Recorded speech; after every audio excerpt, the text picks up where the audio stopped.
Hello hello hello, क्या हाल चाल, कैसे हैं माय डियर पिजन्स एंड पिजनिया। स्वागत है आप सभी का स्वागत है उड़ान बैच के अंदर। कैसे हो यार सबके सब?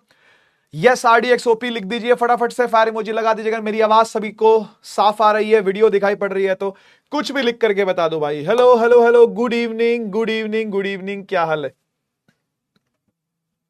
क्या हाल चाल है, कैसे हो? मैं बिल्कुल ठीक हूं बेटा, मैं बिल्कुल ठीक हूं। और याद बहुत आती है यार आप लोगों की ना, तो इसलिए वैसे देखो मैंने सैटरडे को एक क्लास आप लोग की ली थी, है ना। तो मैं सोच रहा था यार कि आज मंडे क्लास लूं या ना लूं, क्या करूं। रेगुलर क्लास होती है आपकी मंडे को, वैसे तो क्लास आज लेनी चाहिए नहीं लेनी चाहिए। एक्स्ट्रा लेक्चर वैसे मैंने सैटरडे को ले लिया था, तो इसलिए सोच रहा था कि लूं या ना लूं, लेकिन याद बहुत आती है यार तुम्हारी, सच में यार। उड़ान बैच के बिना मतलब मुझे एनर्जी ही फील नहीं होती है कि भाई कहीं कहीं तो एनर्जी का सोर्स मिल जाए। वो एनर्जी का सोर्स मेरे लिए उड़ान बैच ही है, सच बता रहा हूं, ठीक है। तो फायर इमोजी लग चुका है, RDXOP लिख चुके हो। गुड इवनिंग, नमस्कार, नमस्ते, स्वागत स्वागत, सभी का स्वागत है एक बार फिर से। हाँ जी, ठीक है। हाँ तो कोई रिप्लाई मिला क्या है सामने वाली पार्टी से, है ना, जिसको मेरे घुटनों की चिंता हो रही थी, जिसको लग रहा था कि मेरी गोडे की कटोरियों में तेल कम हो रहा है, जिसका खुद का घी हजम नहीं हो पा रहा है क्योंकि हाजमा कमजोर है। थोड़ा घी पिया करो यार। हाँ तो कुछ आया क्या? घी पी पाए क्या वो? घी हजम कर पाए क्या वो, है ना? नहीं आया ना बेटा। अच्छा अभी क्लास नहीं हुई है, ठीक है ठीक है। तो क्लास हो तो जरा याद दिला देना, ठीक है। RDX कौन है जरा याद दिला देना। अच्छे अच्छों का तेल और पानी अलग कर देते हैं हम, ठीक है। तेल पानी अलग अलग कर देते हैं, समझ गए ना। हाँ, और मैंने अपने चैनल पर एक शॉर्ट्स भी डाला था, आप सभी बच्चों ने देखा भी है वो। मुझे पता है बहुत सारे उड़ान वाले बच्चे कमेंट सेक्शन में लिख रहे थे, कह रहे सर घी खत्म हो गया।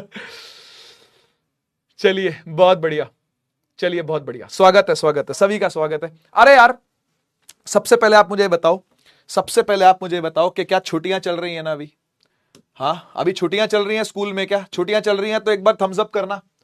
अगर आप लोग अभी हॉलीडेज पर हो, अभी आप वेकेशंस पर हैं, समर वेकेशंस पर हैं, तो एक बार थम्स अप करो जल्दी से, जल्दी से, है ना। और छुट्टियां वुट्टियां खत्म हो चुकी हैं या समर वेकेशन जैसी कोई चीज नहीं है तो थम्स डाउन करना भाई जरा। हाँ जल्दी से, फटाफट फटाफट। समर वेकेशंस हैं तो थम्स अप करिए, नहीं चल रही तो थम्स डाउन करना जल्दी, फटाफट फटाफट फटाफट फटाफट जल्दी, क्योंकि मुझे कुछ आप लोगों से पूछना है। मुझे आप लोगों से कुछ पूछना है और सबसे पूछूंगा कलेक्टिवली, ठीक है ना। तो इकट्ठा आपका आपका जो भी वोट होगा वही मुझे चाहिए होगा, ठीक है ना।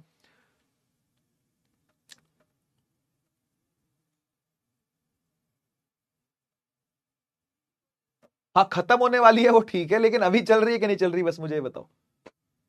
अच्छा काफी सारे बच्चे हैं जो कह रहे हैं जिनकी छुट्टियां चल रही हैं। अच्छा अब मेरा दूसरा सवाल ये है कि यार आप में से बहुत सारे बच्चे मुझे DM कर रहे हैं, बहुत सारे बच्चे मुझे इंस्टा पर आकर के लिख रहे हैं कि sir human I and the colourful world का प्रैक्टिस सेशन लेकर के आओ, सवाल लेकर के आओ। और वो भी चाह रहे हैं कि सर लेके आओ तो अपने क्वेश्चन बैंक में से लेके आओ। देखो आज यहां क्वेश्चन बैंक आज भी नहीं रखा हुआ यार, छोड़ो, ये रहा क्वेश्चन बैंक, है ना। यहां पर तो है, फोटो तो है उसकी, है ना। तो कह रहे हैं कि यहां से सर आप प्रैक्टिस करवाइए हमको, यहां से सर आप हमको प्रैक्टिस क्वेश्चन करवाइए, है ना। एक प्रैक्टिस सेशन चाहिए हमें क्वेश्चंस का, है ना, ताकि हम लोग प्रैक्टिस कर सकें न्यूमेरिकल भी और थ्योरी भी, दोनों चीजें, न्यूमेरिकल प्लस थ्योरी का एक प्रैक्टिस सेशन लेकर के आइए, है ना। और वो भी ह्यूमन आई वाले चैप्टर का। किस चैप्टर का? Human I and the colourful world. क्या ऐसा डिमांड आपका है क्या? तो मैं आप लोगों के लिए एक अलग से लेक्चर दे दूंगा। मैं इसलिए पूछ रहा था कि आप लोग छुट्टियों पे हो, अगर अगर आप लोग की छुट्टियां चल रही हैं, है ना, तो ऐसा कुछ अगर आपको चाहिए तो थम्स अप कर दो यार एक बार, है ना। अगर ऐसा कुछ आपको चाहिए तो थम्स अप कर दो, कोई दिक्कत नहीं है। मुझे मेहनत करने भाई, मैं आपको प्रॉमिस कर चुका हूं ये कि मैं आप लोगों से ज्यादा मेहनत करने वाला हूं। तुम 90 प्लस का सोचो या ना सोचो, तुम 95 प्लस का सोचो या ना सोचो, तुम 100 on 100 का सोचो या ना सोचो, मैं तुम्हारे लिए सोच चुका हूं। मैं यहां से 100/100 पढ़ाने वाला हूं। मास्टर के यहां से आपको 100/100 का तैयारी मिलेगा। आपने वो तैयारी संभालनी है कि नहीं संभालनी, ये आपके ऊपर है। समझ गए ना? मेरी क्लास में आओगे तो 100 मार्क्स की तैयारी करवाता हूं, 95 का भी कोई चांस नहीं है, यहां 90 का भी कोई चांस नहीं है। सपना देखेंगे तो बड़ा, सपना देखेंगे तो बड़ा। जल्दी से बता दो, क्या ऐसी कोई डिमांड है क्या? हां, दबा के डिमांड आई है भाई। ठीक है, ठीक है, तो एक काम करते हैं, ज्यादा लंबा नहीं, ज्यादा लंबा नहीं, ठीक है, 1 या 1 घंटा 15 मिनट, ठीक है, का एक प्रैक्टिस सेशन मैं आप लोग के लिए रिकॉर्ड करूंगा। ठीक है बेटा, लाइव तो अभी नहीं हो पाएगा। लाइव इसलिए नहीं हो पाएगा क्योंकि अभी इलेक्ट्रिसिटी चल रहा है ना, इलेक्ट्रिसिटी के बीच में घुसा दूं मैं एक लाइव, तो वो इलेक्ट्रिसिटी वाले बच्चे परेशान हो जाएंगे, समझ रहे हो ना? क्योंकि उन बच्चों का स्कूल खुलते ही इलेक्ट्रिसिटी का एग्जाम होना है ना? तो इसको अपन ऐसे ही चलते रहने देते हैं, इसको नहीं छेड़ेंगे हम, ठीक है ना? ये जैसे चल रहा है वैसे ही चलेगा। मैं ज्यादा लंबा नहीं, एक या फिर ये मिनट क्यों लिख दिया? मिनट नहीं है, घंटा है भाई। ये यूनिट में कैसे गड़बड़ हो रही है भाई, फिजिक्स वाले से है ना? तो 1.25 घंटे का, 1 या 1.25 घंटे का एक प्रैक्टिस सेशन बना दूंगा, ठीक है? चलेगा? 2 घंटे का चलेगा? अरे भाई रिकॉर्डेड में 2 घंटा बहुत होता है। रिकॉर्डेड में 2 घंटा मतलब बहुत ज्यादा होता है। चलो ठीक है, ठीक है, देख लेंगे, है ना? मतलब मैं जितने भी नेसेसरी सवाल होंगे, जितने भी इंपॉर्टेंट सवाल होंगे, वो सारे ला करके आपके साथ डिस्कस कर लूंगा। Done done. अब मैं आपसे तीसरा सवाल पूछता हूं, ये आपको कब तक चाहिए? क्योंकि देखो यार, अगर मैं मेहनत करूंगा तो मैं इसलिए करूंगा ताकि बच्चा देखे, ताकि मेरा हर एक पिजन एंड पिजनिया देखे उसको। मैं तेरे लिए मेहनत कर रहा हूं भाई, मैं तेरे लिए एक्स्ट्रा जा करके। अब तू मेरा शेड्यूल देखेगा ना, अगर 3 बजे से लेकर के दोपहर के 3 बजे से लेकर के रात के 9 बजे तक लगातार क्लासेस लगी हुई हैं, लगातार 6 घंटा क्लासेस लगी हुई हैं। और इसके अलावा मैं अपने चैनल पर और पढ़ा रहा हूं, क्लास 9th की सीरीज अपने चैनल पर पढ़ा रहा हूं मैं, आपने देखी होगी वो भी, है ना? तो इतना सारा लोड होने के बावजूद भी अगर मैं आपसे कह रहा हूं कि मैं आप लोगों के लिए एक सेशन रिकॉर्ड करना चाहता हूं, वो भी 1.5 घंटा जाए, कितना भी जाए फर्क नहीं पड़ता, लेकिन एक ऐसा सेशन कि जिसके बाद आपको कुछ भी और करने की जरूरत ना पड़े human I and the colourful world में। यह बात मैं पक्की बोलता हूं आपको, यह बात मैं पक्की गारंटी से बोलता हूं आपको कि उसके अलावा आपको कुछ और करने की जरूरत कभी नहीं पड़ेगी। इस क्वेश्चन बैंक में से लाऊंगा सारे सवाल, क्योंकि यहां पर सारे प्रीवियस ईयर क्वेश्चंस भी हैं, सारे कंपिटेंसी बेस्ड सवाल भी है, असर्शन रीजन भी है, सब कुछ है इसके अंदर, तो इसी में से बना के लाऊंगा। ठीक है, तो कब तक चाहिए? अच्छा, इस वीक में कभी भी दे दूं आपको, चलेगा क्या? ठीक है, मैं काम करता हूं, काफी सारे बच्चे टुमारो भी लिख रहे हैं, एक काम करता हूं, सुनो, मैं आप लोग के लिए कल सेशन देता हूं, ठीक है? टुमारो यानी कि कल, ठीक है, पक्का। अब मैं तो दे दूंगा, कल अपलोड हो जाए तो हो जाए, मतलब मैं कल दे दूंगा, कल बना दूंगा। आज तो नहीं बना पाऊंगा क्योंकि अभी तो 9 बजे मेरी एक और क्लास है भाई, आज तो नहीं बना पाऊंगा, कल मुझे टाइम लगेगा थोड़ा छांट वाट करके, ठीक है, मैं बना दूंगा। आप इसको कल देखना चाहो कल देख सकते हो, आप सैटरडे देखना चाहो, संडे देखना चाहो, आपकी जब इच्छा करे आप इसको तब देखना, ठीक है ना? समझ गए? रिकॉर्डेड रहेगा तो any time you can watch it, ठीक है ना? जब आपका मन करे आप तब उसको देखना। मैं आपको कल दे दूंगा, ये मेरा प्रॉमिस है, और मैं अपना प्रॉमिस हमेशा पूरा करता हूं, आप इस बात को जानते हो, ठीक है? और भी कोई ऐसी चीज अगर होती है ना डिमांड में, तो आप आके लिख दिया करो मेरे डीएम में, या तो इस वीडियो के नीचे कमेंट कर दिया करो, ठीक है ना? या फिर आप मेरे डीएम में आके कभी भी बोल सकते हो, मैं पढ़ लेता हूं, मैं रिप्लाई नहीं कर पाता हूं। मैंने हमेशा बोला है कि अगर कभी सीन ना हो पाए मैसेज ना, कभी मैं दिल ना बना पाऊं, कभी मैं थम्स अप ना दे पाऊं, कभी मैं थैंक यू ना लिख पाऊं, क्योंकि बहुत सारे बच्चे आके तारीफ करते हैं, कहते कि सर मजा आ गया, ऐसी फिजिक्स तो हमने नहीं पढ़ी थी, सोची भी नहीं थी कि ऐसी फिजिक्स होगी। 9th में फिजिक्स से बहुत डर लगता था, 10th में आकर के हर एक लेक्चर फील होता है अपने को, फिजिक्स फन बन गई है हमारे लिए। वो फन की स्पेलिंग भी लिखते हैं, वो वाली PHUN वाली, ठीक है? तो अगर ऐसा सच में है तो आप मुझे डीएम कर दिया करो, कोई दिक्कत वाली बात नहीं है, ठीक है?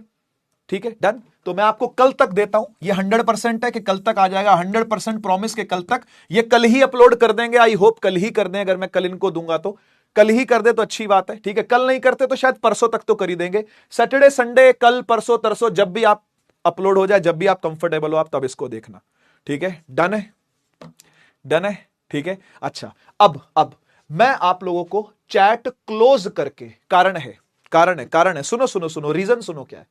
चैट क्लोज करने का सबसे पहला रीजन यह है कि मैं अब तक का इलेक्ट्रिसिटी जितना भी पढ़ाया है वो सारा समेट करके आपको देना चाहता हूं अगले 5 से 10 मिनट के अंदर। उसके बाद हम लोग आगे बढ़ेंगे, ठीक है ना? आज का टॉपिक मैं आपके साथ शेयर कर देता हूं कि क्या है आज का टॉपिक हमारा। वैसे तो रेजिस्टेंस रेजिस्टिविटी है, लेकिन मैं ये सोच रहा था कि पोटेंशियल डिफरेंस को भी और वोल्टेज को भी दोबारा एक बार बताऊं, ओम्स लॉ को भी दोबारा एक बार बताऊं, ठीक है ना, क्योंकि लास्ट क्लास में बच्चे बहुत सारे आ गए थे तो हम उनसे बात करने लग गए, तो थोड़ा इधर उधर हो गया बीच में हिसाब किताब। कोई फर्क नहीं पड़ता उस चीज से, मैं हर एक चीज स्टार्टिंग से रिपीट करता हूं, रिवाइज करवाता हूं, रिकॉल करवाता हूं आपको। डन, आ जाओ। तो मैं दे रहा हूं आप लोगों को 5 to 10 minute. RDX Pro Max version 101.0 अरे मजाक कर रहा हूं, मतलब रिवीजन दे रहा हूं, हटा इसको, ठीक है। 5 से 10 मिनट का, 5 से 10 मिनट का रिवीजन, ठीक है ना। आजा देख, रैपिड रिवीजन, ठीक है ना। वो ऐसे आजकल ऐसे आईफोन नहीं आ गया, आईफोन 17 प्रो मैक्स वर्जन, कुछ कुछ चीजें लगती जा रही हैं आगे भाई, मेरे तो समझ से बाहर जा रही हैं चीजें, ठीक है ना। इसलिए मेरे पास है भी नहीं, देखो आईफोन, सस्ता आदमी सस्ते जुगाड़ भाई, ठीक है ना। क्या करना है, मोह माया है ये सब। और हमारा देश, हमारा जो देश है वो माया में उलझा हुआ कभी भी नहीं था। हमारा देश हमेशा माया से छाया प्यारी कहता था, माया से छाया प्यारी, यानी छाया माने घर, ठीक है ना।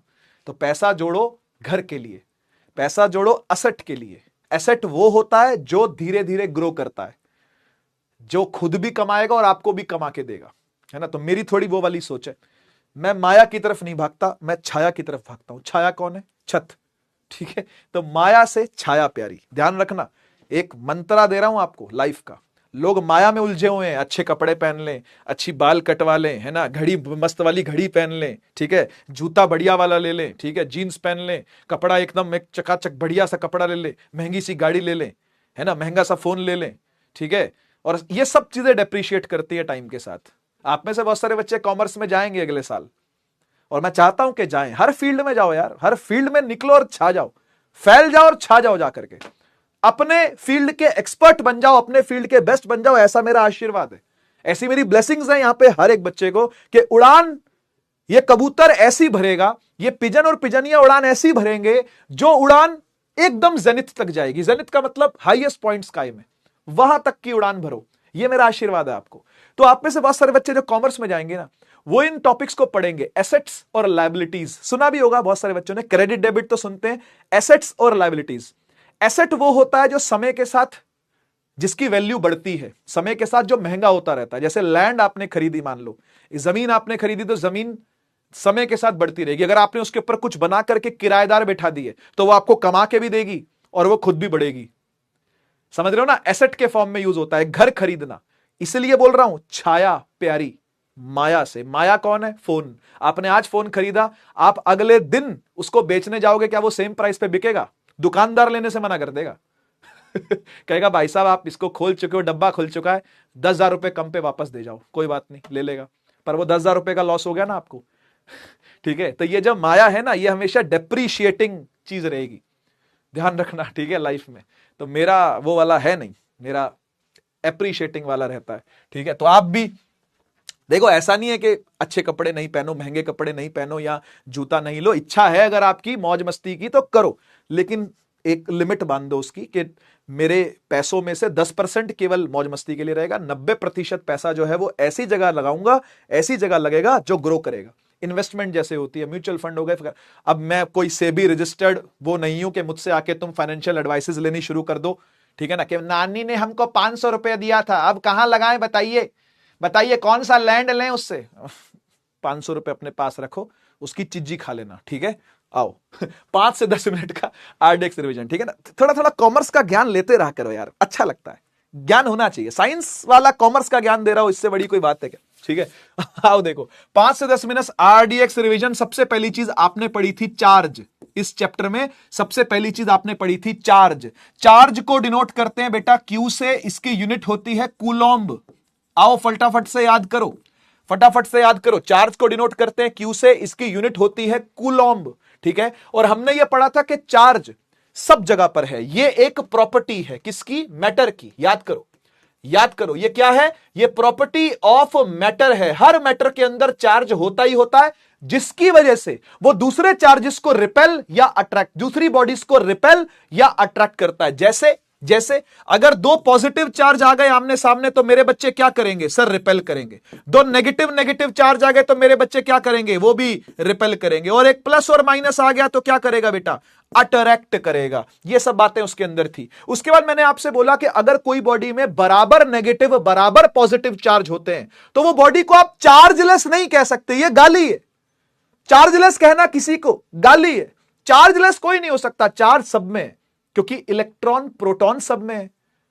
भाई हर कोई एटम से मिलके तो बना है ना, सारा का सारा मैटर एटम से मिलके तो बना है ना। और एटम के पास प्रोटॉन भी है, एटम के पास इलेक्ट्रॉन भी है, तो आप कैसे कह सकते हो कि चार्ज नहीं है? चार्जलेस नहीं कह सकते। चार्जलेस एक गाली है। अगर किसी को गाली देनी हो तो उसको कह देना, ए चार्जलेस कहीं का, बस काफी है। इतने में वो समझ जाएगा, ओहो हो चार्जलेस कह दिया यार, लग गई यार मन करता है कि सिद्धार्थ सर को कभी कभी चार्जलेस कह दूं। ठीक है। प्रॉपर्टी ऑफ मैटर क्या है? जिसमें एटम रहेंगे वही है मैटर, सही है ना भाई? प्रोटॉन इलेक्ट्रॉन रहेगा ही रहेगा, पॉजिटिव चार्ज नेगेटिव चार्ज रहेगा ही रहेगा। समझ गए ना? दोनों में चार्ज सेम होता है, हां, पर साइन उल्टे हैं।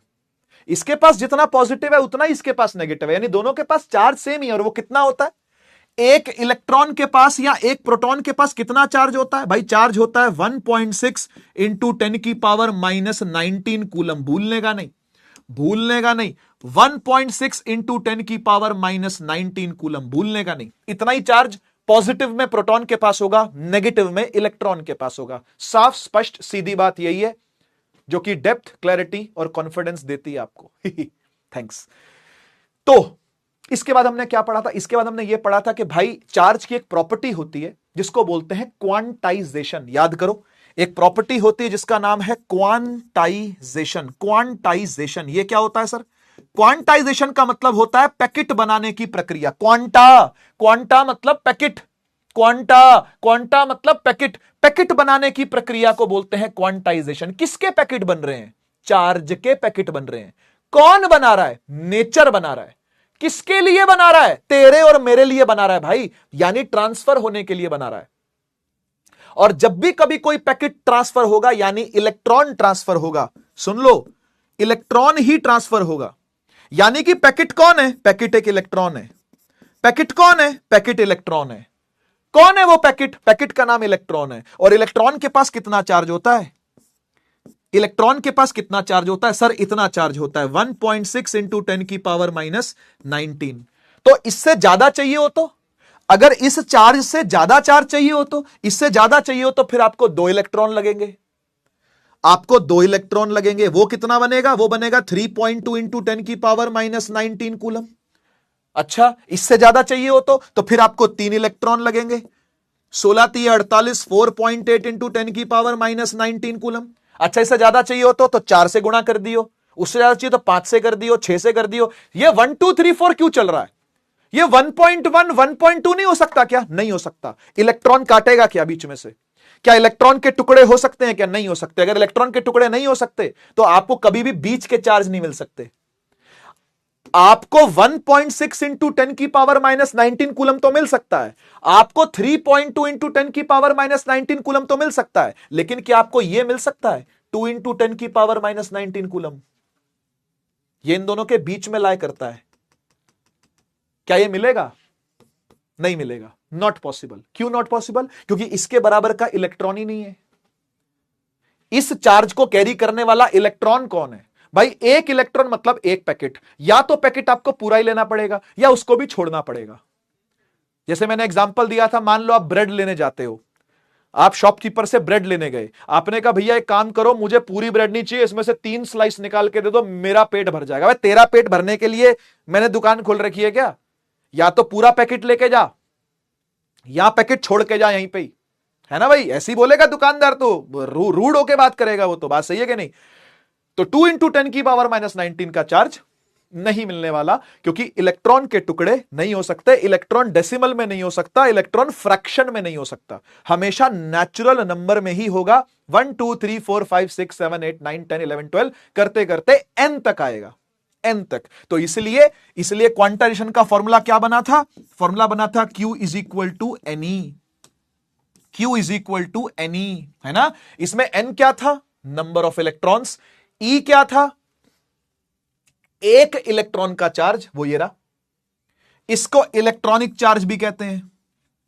इसी E को क्या बोलते हैं? Electronic charge. और ये Q क्या है? ये है नेट चार्ज, ये है टोटल चार्ज। तो टोटल चार्ज निकालना हो कभी भी, नंबर ऑफ इलेक्ट्रॉन से एक इलेक्ट्रॉन का चार्ज मल्टीप्लाई कर दो, खत्म।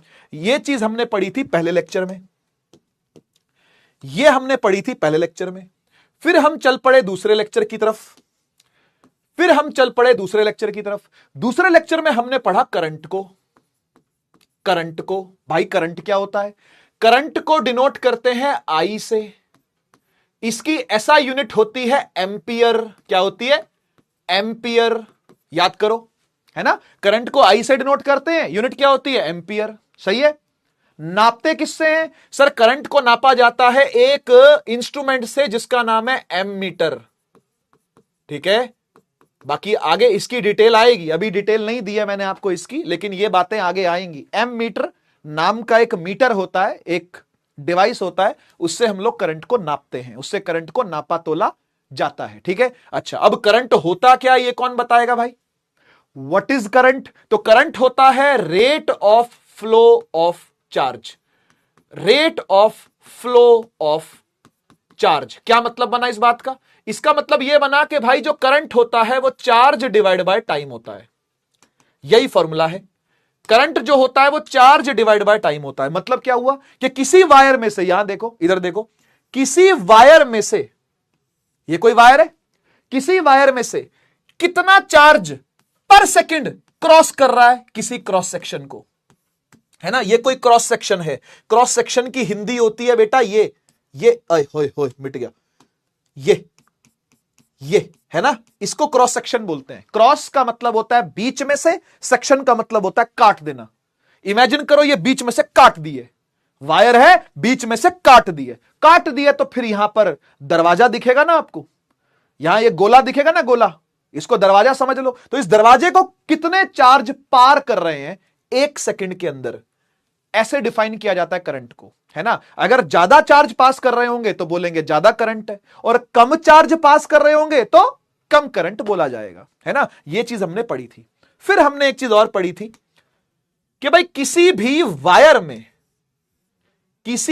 वायर में अगर इलेक्ट्रॉन्स इस तरफ को जाते हैं तो हम ये बोलते हैं कि करंट ऐसे जा रहा है, करंट उल्टा माना जाता है ना। करंट को हम उल्टा मानते हैं कि भाई करंट जो है वो ऐसे जाएगा, ठीक है ना। इलेक्ट्रॉन की डायरेक्शन के उल्टा करंट है, ठीक है। तो अगर इलेक्ट्रॉन ऐसे जा रहा है तो करंट ऐसे जा रहा है।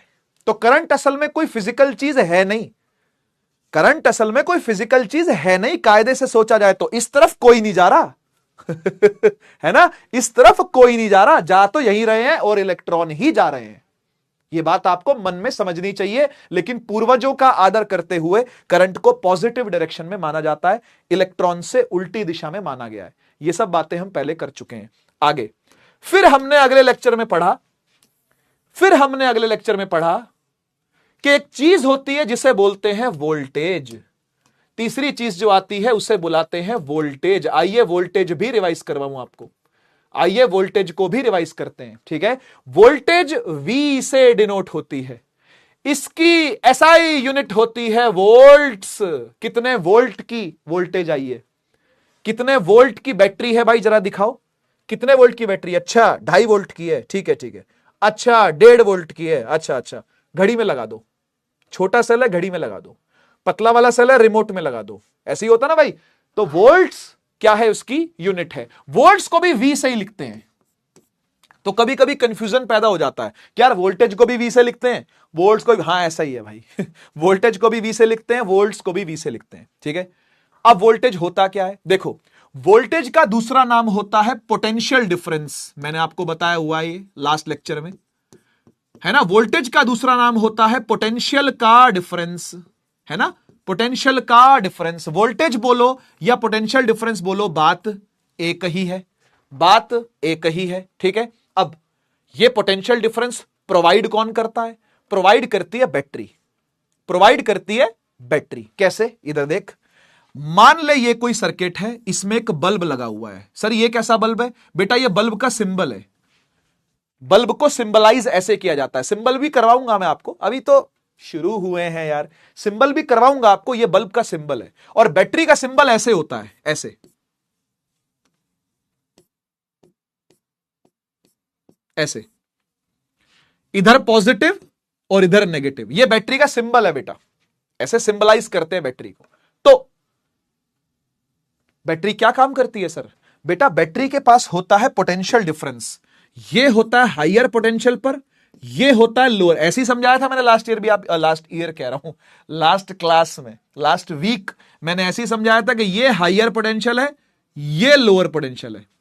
तो ये लोअर पोटेंशियल क्या करेगा? ये लोअर पोटेंशियल इलेक्ट्रॉन्स को धक्के मारेगा। ये इलेक्ट्रॉन है, ये भी इलेक्ट्रॉन है, ये भी इलेक्ट्रॉन है, ये भी इलेक्ट्रॉन है, ये भी इलेक्ट्रॉन है, ये भी इलेक्ट्रॉन है, ये भी इलेक्ट्रॉन है, ये भी इलेक्ट्रॉन है। इनको पड़ेंगे धक्के, इनको पड़ेगी लात, इनको पड़ेंगे धक्के, है ना। और जब एक साइड से लात मारेगी तो दूसरी साइड से खींच भी लेगी। बताया था ना, एक साइड से लात पड़ेगी तो चल पड़ेंगे और दूसरी साइड से खींच लिया जाएगा, क्योंकि पॉजिटिव वाला भी तो एंड है ना भाई, पॉजिटिव वाला भी तो छोर है ना भाई। छोर समझते हो? छोरे, अरे छोरी, छोर समझती है कि नहीं? छोर का मतलब होता है एंड।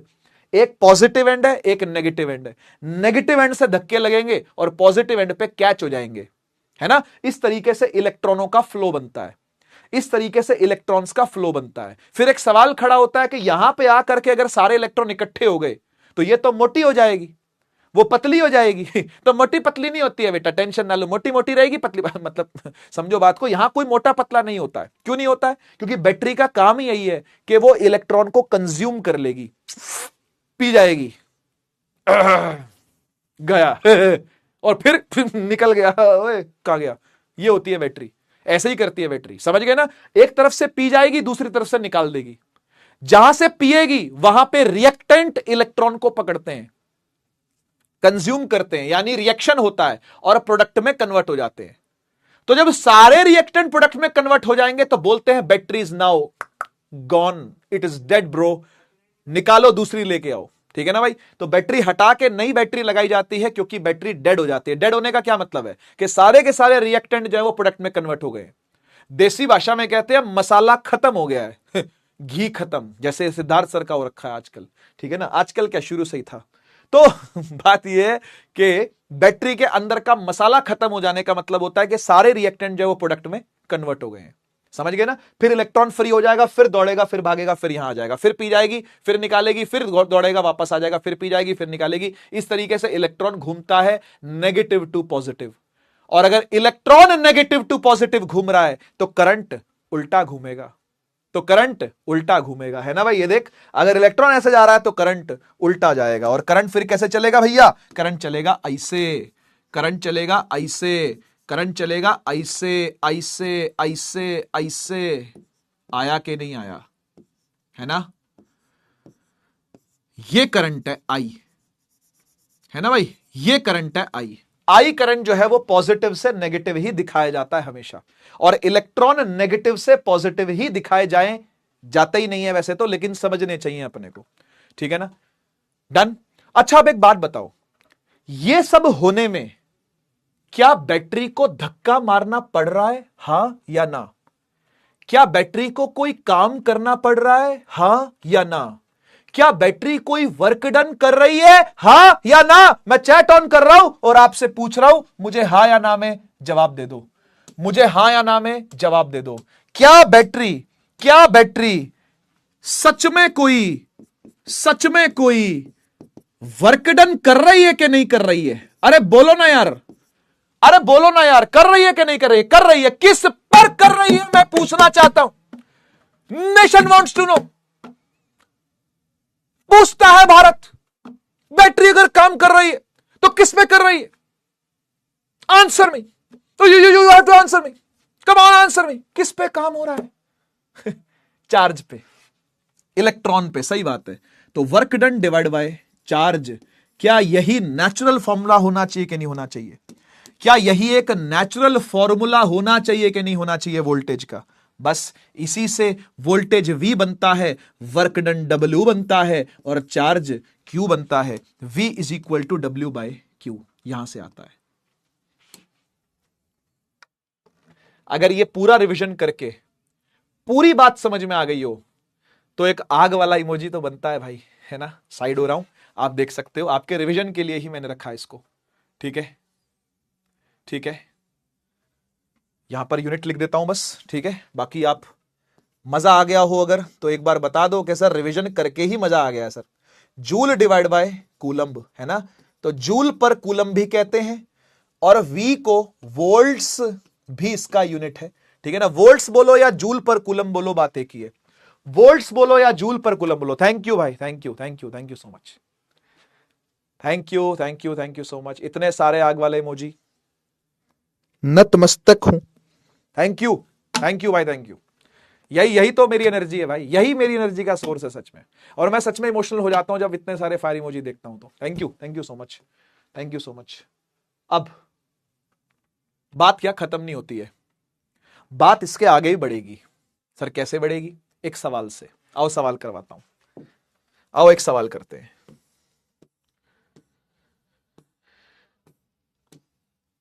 एनसीईआरटी का सवाल है और आप ही देख के बताओ कि आसान है कि मुश्किल है। ये आप बेटर जज करो, मुझे नहीं पता है।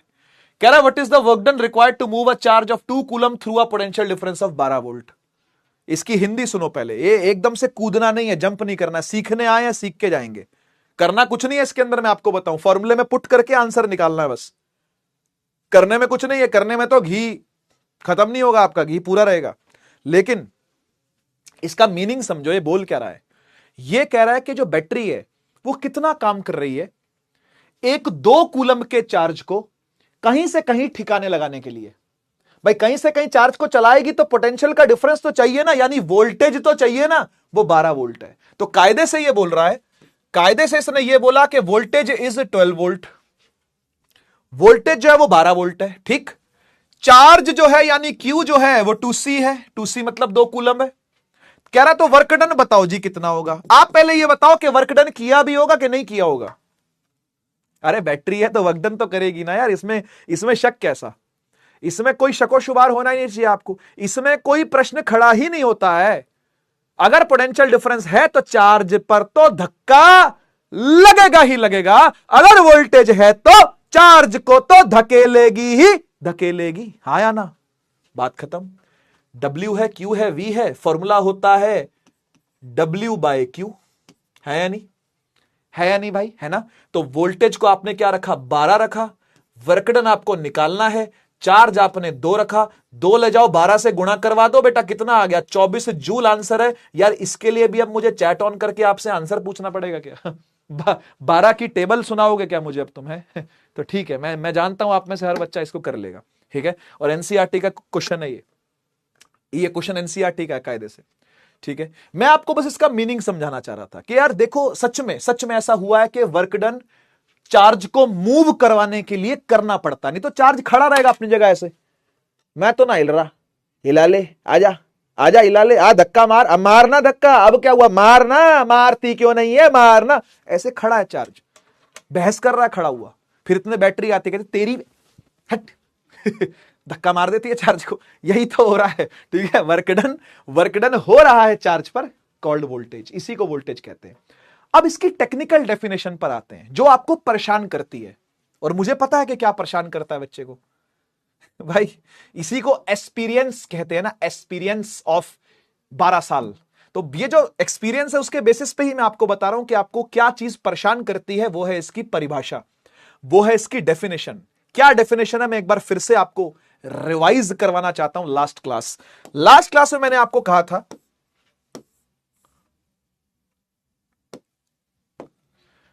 कि भाई ये जो वोल्टेज है या पोटेंशियल डिफरेंस है वो अमाउंट ऑफ वर्क डन होता है in moving a unit charge from one point two other. एक पॉइंट से दूसरे पॉइंट ले जाने के लिए जो धक्का मारा गया है, किसको? चार्ज को। किसने मारा? बटरिया ने। हमारी प्यारी बटरिया क्या करती है? धक्का मारती है। किस पे? चार्ज पे। क्यों? यहां से वहां ले जाने के लिए उसको। तभी ना करंट चलेगा, तभी ना करंट चलेगा जब एक साइड से वो रिपेल करेगी और दूसरी साइड से अट्रैक्ट करेगी, पी जाएगी, फिर फ्री कर देगी, फिर घुमाएगी, फिर पी जाएगी, फ्री कर देगी, फिर घुमाएगी, फिर पी जाएगी, फिर। ये लगातार करने देने के लिए उसे एक पोटेंशियल डिफरेंस यानी वोल्टेज मेंटेन करके रखनी ही होगी, रखनी ही होगी। तो उसी वोल्टेज को तो हम कह सकते हैं कि भाई वो वर्क डन है किस पर? चार्ज पर।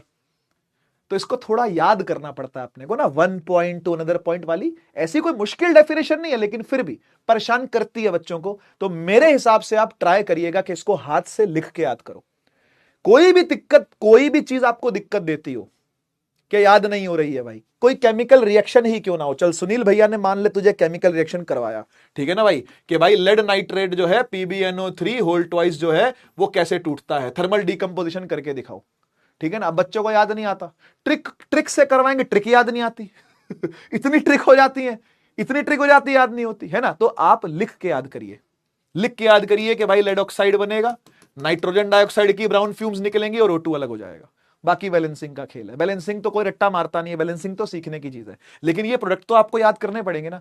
इसी प्रकार से फिजिक्स में भी, इसी प्रकार से फिजिक्स में भी कोई डेफिनेशन अगर आपको दिक्कत देती है, आप उसको लिख के याद करो, वो तेजी से याद होगी।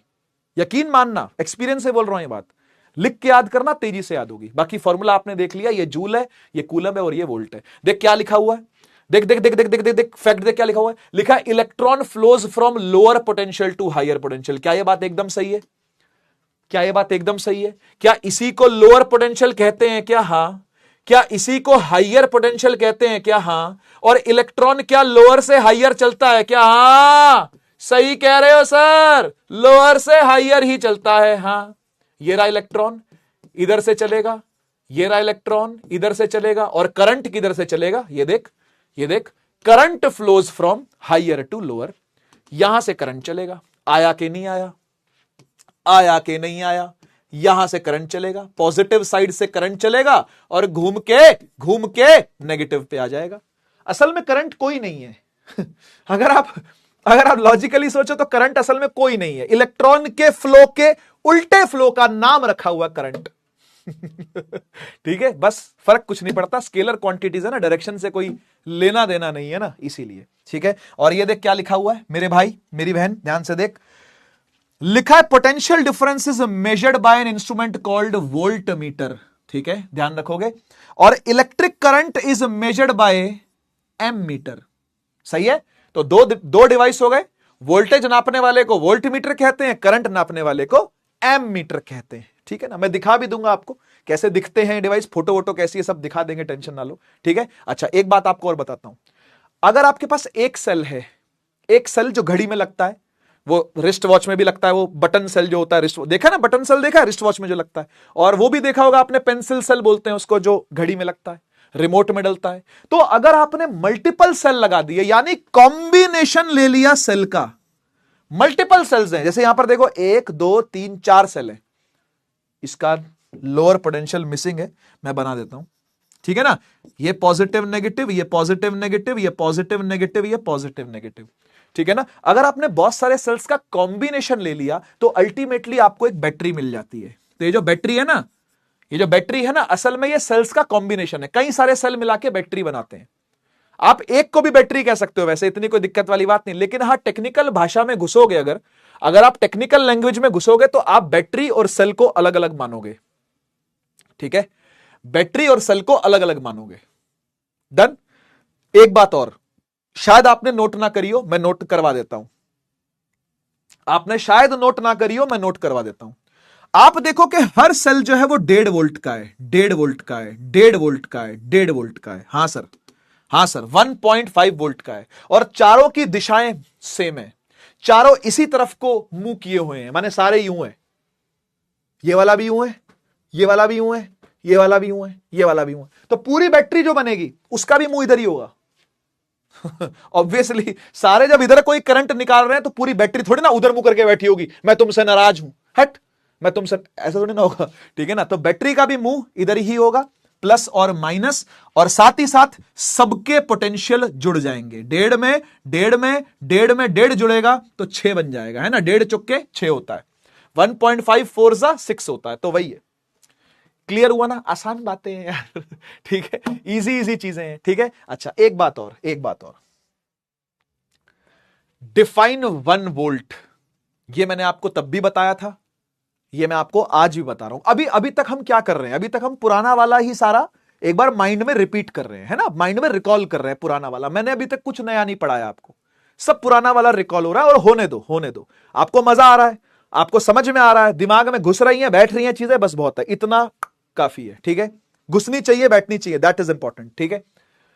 अब 1 वोल्ट को डिफाइन करते हैं। वो कैसे होता है यार, फॉर्मूले से होता है, फॉर्मूले से करना है। देखो, कुछ भी अंट शंट बंट कुछ नहीं करना अपने को, ठीक है ना। हमें फॉर्मूले पर जाना है। किसके फॉर्मूले की बात हो रही है, वोल्टेज के, हाँ या ना। आप कुछ मत पढ़ो, कुछ मत देखो पीछे क्या लिखा हुआ है, अपनी ऐसी की तैसी कराए आप ये बताओ 1 वोल्ट का मतलब बात किसकी हो रही है, वोल्टेज की हो रही है ना। इधर आ जा, वोल्टेज की बात हो रही है। अच्छा, फॉर्मूला क्या होता है वोल्टेज का, वोल्टेज का फॉर्मूला होता है work done divide by charge, yes और नो। वोल्टेज का फॉर्मूला होता है work done over charge, work done divided by charge, done. अब अगर मैं तुझे बोलूं, सुनियो ध्यान से, अब अगर मैं तुझे बोलूं कि भाई मुझे एलएचएस को ना 1 बनाना है, 1, मुझे एलएचएस को 1 बनाना है, 1 वोल्ट बनाना है मुझे, तो करो कुछ ऐसा आरएचएस में, करो कुछ ऐसा आरएचएस में कि 1 आंसर आए। तो 1 आंसर आने का सिंपलेस्ट वे क्या होगा, ये थोड़ी ना होगा कि हम 220 जूल का वर्क डन कर देंगे सर 220 कूलम के चार्ज पे, शाबाश, वेरी गुड, बहुत अच्छा काम किया आपने। अरे सिंपलेस्ट तरीका क्या होगा, सिंपलेस्ट तरीका ये होगा कि आप 1 जूल का धक्का मारो 1 कूलम के चार्ज पे, बात खत्म। आप 1 जूल का धक्का मारो 1 कूलम के चार्ज पे, 1 कूलम का चार्ज कहीं भी दिखे आपको, कहीं भी दिखे, उस पर 1 जूल का धक्का मार दो, आपकी 1 वोल्ट की बैटरी हो गई, उसी का नाम 1 वोल्ट की बैटरी है। तो 1 वोल्ट की बैटरी क्या करती है, आज के बाद अगर आपके हाथ में सेल आया और आपने उसको पढ़ा, क्या लिखा है, अच्छा 1 वोल्ट लिखा है, तो आपके दिमाग में बत्ती जगनी चाहिए, क्योंकि एक तो सेल पकड़ा हुआ है हाथ में आपने, तो बत्ती तो जगेगी, ठीक है ना। तो आपके दिमाग में बत्ती जगनी चाहिए। 1 वोल्ट का मतलब होता है, आरडीएक्स सर ने बताया था, 1 वोल्ट का मतलब होता है, सिद्धार्थ नहीं, 1 वोल्ट का मतलब होता है कि 1 जूल का धक्का मारा 1 कूलम के चार्ज पे, बस खत्म, ठीक है ना। और कभी कभी आपके हाथ में अगर 10 वोल्ट की बैटरी आ गई, तो आंख बंद करके क्या सोचेगा बता, कमेंट सेक्शन खोल रहा हूं, बता क्या सोचेगा। अगर 10 वोल्ट की बैटरी हाथ में पकड़ी हुई है, तो आंख बंद करके क्या सोचेगा, सिद्धार्थ सर के बारे में सोचेगा। हाँ, उनको कहना देखो, घी तो खत्म था ही सर, ऐसा ना हो कि बैटरी भी खत्म हो जाए आपकी, तो एक काम करो, वोल्टेज ले ही लो आरडीएक्स से, बहुत वोल्टेज है अपने अंदर, बहुत वोल्टेज है, ठीक है ना। तो घी का तो पता नहीं, पर वोल्टेज मुझसे जरूर ले लें वो, ठीक है, ऐसा कह देना उनसे। तो काफी सारी बातें हो गई उन्हें कहने वाली, ठीक है। लगातार रोस्ट पे रोस्ट चल रहा है बेटा, घी रोस्ट कर चुके अब तक हम, ठीक है, और अब वोल्टेज वाला रोस्ट भी कर देंगे, शाबाश। 10 जूल 1 कूलम पर। और मेरे बच्चे, अगर मैंने तुझे बोला कि तेरे घर में सरकारी वोल्टेज आती है 220 वोल्ट, तो इससे तू क्या सोचेगा, जल्दी बता दे, इससे तू क्या सोचेगा। अगर 220 वोल्ट की सरकारी वोल्टेज आपके घर में आती है, तो आपकी तारों पर, यानी आपकी वायर्स पर क्या बीत रही होगी, बता सकते हो। कितने जोर का धक्का लग रहा होगा 1 कूलम के चार्ज पे, बता सकते हो क्या। हाँ, पूरा लिखा करो, पूरा लिखो, 220 जूल बटा 1 कूलम, पूरा लिख हमेशा, ठीक है ना। आदत पूरे की डालेगा तभी पूरा लिख पाएगा बेटा, ठीक है, शाबाश। 1 कूलम के चार्ज पर 220 जूल का धक्का लग रहा है, यह मतलब है इसका। अब मैं आपसे एक सवाल पूछता हूं, यह है ए केस, यह है बी केस, यह है सी केस, क्या लगता है आपको सबसे तेज करंट कहां चल रहा होगा, केस ए में, बी में या सी में। बहुत नेचुरल सा आंसर है इसका, बहुत नेचुरल सा आंसर है इसका, मुझे चाहिए आप लोगों से, लेकिन वो आंसर मुझे आप लोगों से वो आंसर चाहिए, लेकिन बताओ यार, बताओ यार, सबसे तेज करंट कहां चल रहा होगा? सबसे तेज करंट चल रहा होगा 220 वोल्ट में, शाबाश। पर क्यों? क्यों? क्या कोई लेना देना है क्या दोनों का? क्या वोल्टेज और करंट का कोई लेना देना होता है क्या? I don't know, you tell me. हमारे एक फिजिक्स वाले सर हुआ करते थे 11th के, वो भी नए नए टीचर बने थे और हम भी नए नए ही आए थे। बता, सब हर कोई क्लास में नया नया ही आता है, तो मैं भी क्लास में नया नया ही गया था 11th वाली, ठीक है ना। तो वो कुछ पढ़ा रहे थे और वो पढ़ाते पता कैसे थे, वो नोट्स ले आते थे अपने, जो उन्होंने अपने टाइम पे पढ़े थे, वो नोट्स ले आते थे, ठीक है ना। वो नोट्स ला करके ऐसे देखते थे, फिर ऐसे चौक रगड़ते थे ऐसे ऐसे करके, फिर ऐसे लिखना शुरू करते थे यहां से, खट खट खट खट खट खट खट खट खट खट खट खट खट। फिर उसके बाद यूं देखते थे, फिर वो ऐसे लिखते थे खट खट खट खट खट खट खट, फिर ऐसे देखते थे, फिर ऐसे लिखते खट खट खट खट खट, फिर ऐसे देखते थे, फिर ऐसे। समझ रहे हो ना, मतलब वो पूरे टाइम, पूरी क्लास में वो यही करते थे। पूरी क्लास में आधी क्लास में वो बोर्ड भरते थे और बाकी की आधी क्लास में वो पता क्या बोलते थे, हम जैसे पूछते थे ना, सर ये कहां से आया, सर ये कहां से आया, I don't know you tell me, I don't know you tell me. वो यही बोलते थे, I don't know you tell me, मुझे नहीं पता आप बताओ, I don't know you tell me. तो हम कहते थे भाई पैसा किस बात का दे रहे हैं बे, फीस किस बात का दे रहे हैं? अगर you don't know and we have to tell, then give fees back, give salary, also give us salary. तो ये मैं स्कूल वाले फिजिक्स वाले सर की बात कर रहा हूं अपने, जो मेरे कोचिंग वाले फिजिक्स के सर थे, गुरुजी हैं वो तो मेरे, ठीक है ना। कान पकड़ के, उन याद भी किया जाए तो कान पकड़ के, उस्ताद है ना, उस्ताद को याद किया जाता है कान पकड़ के हमेशा। आप में से जो म्यूजिक सीखता है या डांस सीखता है कोई ऐसा जो म्यूजिक या डांस या सिंगिंग सीखता है आप में से कोई? तो आपने चीज देखी होगी, वहां पे एक कल्चर है ना कि जब भी गुरुजी को याद करते हैं तो कान पकड़ लेते हैं, ऐसे नाम लेते हुए कान पकड़ लेते हैं। जैसे मेरा एक दोस्त था, वो लुधियानवी घराना है, वहां से वो म्यूजिक सीखता था। तो उसी घराने में ऊपर नुसरत फतेह अली खान साहब आते हैं, तो वो जब भी उनका नाम लेता था ना, ऐसे कान पकड़ लेता था। मैं कहा क्या कर रहा है, मैं कहा क्या कर रहा है, कह रहा भाई गुरु है, तो गुरु जितने भी उस्ताद ऊपर वाले होते हैं ना, तो कान पकड़ करके उनका नाम लिया जाता है ना। तो मेरे गुरु हैं यार वो, जो मेरे कोचिंग के सर थे फिजिक्स वाले, उनसे जो फिजिक्स सीखा हूं मैं आज सिखा पा रहा हूं। जो उनसे थोड़ी बहुत फिजिक्स में सीख पाया, वो तो अथाह समुंदर थे फिजिक्स के, उनसे मैं जो थोड़ी बहुत फिजिक्स ले पाया, वही मेरा घी थोड़ा सा जमा हो रखा है आज भी, और वही मैं बांट पाता हूं। इवन मेरा टीचिंग का भी जो स्टाइल है, जो मैं पढ़ा रहा हूं, वो भी समझ लो बहुत कुछ उनसे आया, बहुत कुछ। बाकी तो धीरे धीरे डेवलप होता ही है, पर हमेशा गुरु का रिगार्ड गुरु जैसा ही होता है। तो उनको याद करते हुए जब मेरी उनकी छवि मेरी आंखों के सामने आ रही है अभी ना, उनकी फोटो आ रही है, तो मैं इसलिए कान पकड़ रहा हूं, ठीक है। तो जरूरी होता है ये करना। खैर ठीक है, ट्रेडिशन की बात है ये। तो आओ, आप लोग बिल्कुल सही लिख रहे थे कमेंट सेक्शन के अंदर कि I don't know you tell me. तो बात यह है कि आपने मुझे बता दिया, मुझे नहीं पता था, लेकिन आप लोगों ने मुझे बता दिया कि जहां ज्यादा वोल्टेज होगी वहां ज्यादा करंट होगा ही होगा, क्योंकि सीधी सी बात यह है कि धक्का खा तो चार्ज ही रहा है ना। अरे धक्का जिसे पड़ रहा है वो चार्ज ही तो है और मार रही है बैटरी, और जितना ज्यादा वोल्टेज होता है उतना जोर का धक्का। आप चेक कर लो, जितना ज्यादा वोल्टेज है उतना जोर का धक्का, तो जोर का झटका जोरों से लगा, हां लगा। अगर जोर का झटका जोर से लगेगा तो करंट भी तो जोर से चलेगा, माने करंट भी तो तेज चलेगा। सीधी सी बात तो यह है, इसी को कहते हैं ओम्स लॉ। जितना ज्यादा वोल्टेज उतना ज्यादा करंट, जितना कम वोल्टेज उतना कम करंट। वोल्टेज शून्य कर दूं तो करंट भी शून्य हो जाए। इसे कहते हैं डायरेक्ट प्रोपोर्शनैलिटी। क्या कहते हैं इसे? Direct proportionality. डायरेक्टली प्रोपोर्शनल होने का यही मतलब होता है कि तेरी खुशी में मेरी खुशी। ये ऐसे ही बताया था ना मैंने पिछली क्लास में, तेरी खुशी में मेरी खुशी है, तेरे दुख में मेरा दुख है, तू खत्म तो मैं खत्म, प्यार हो तो ऐसा। वाह वाह। आओ आओ देखो जरा, आओ देखो जरा। This is actually Ohm's law. यह है असली ओम्स लॉ। पढ़ो क्या लिखा है। लिखा है द पोटेंशियल डिफरेंस यानी कि voltage across the ends of a metallic conductor. कोई एक मेटेलिक कंडक्टर लिया हुआ है, मतलब कोई वायर ली हुई है, सीधी सी बात समझो, वायर ली हुई है। वायर कोई तो जोड़ोगे ना। अरे बैटरी के दो एंड से, इधर देख, इधर देख भाई, इधर देख, इधर देख, बैटरी के दो एंड से किसे जोड़ोगे? वायर कोई तो जोड़ोगे ना भाई। तो वही मेटालिक कंडक्टर की बात हो रही है।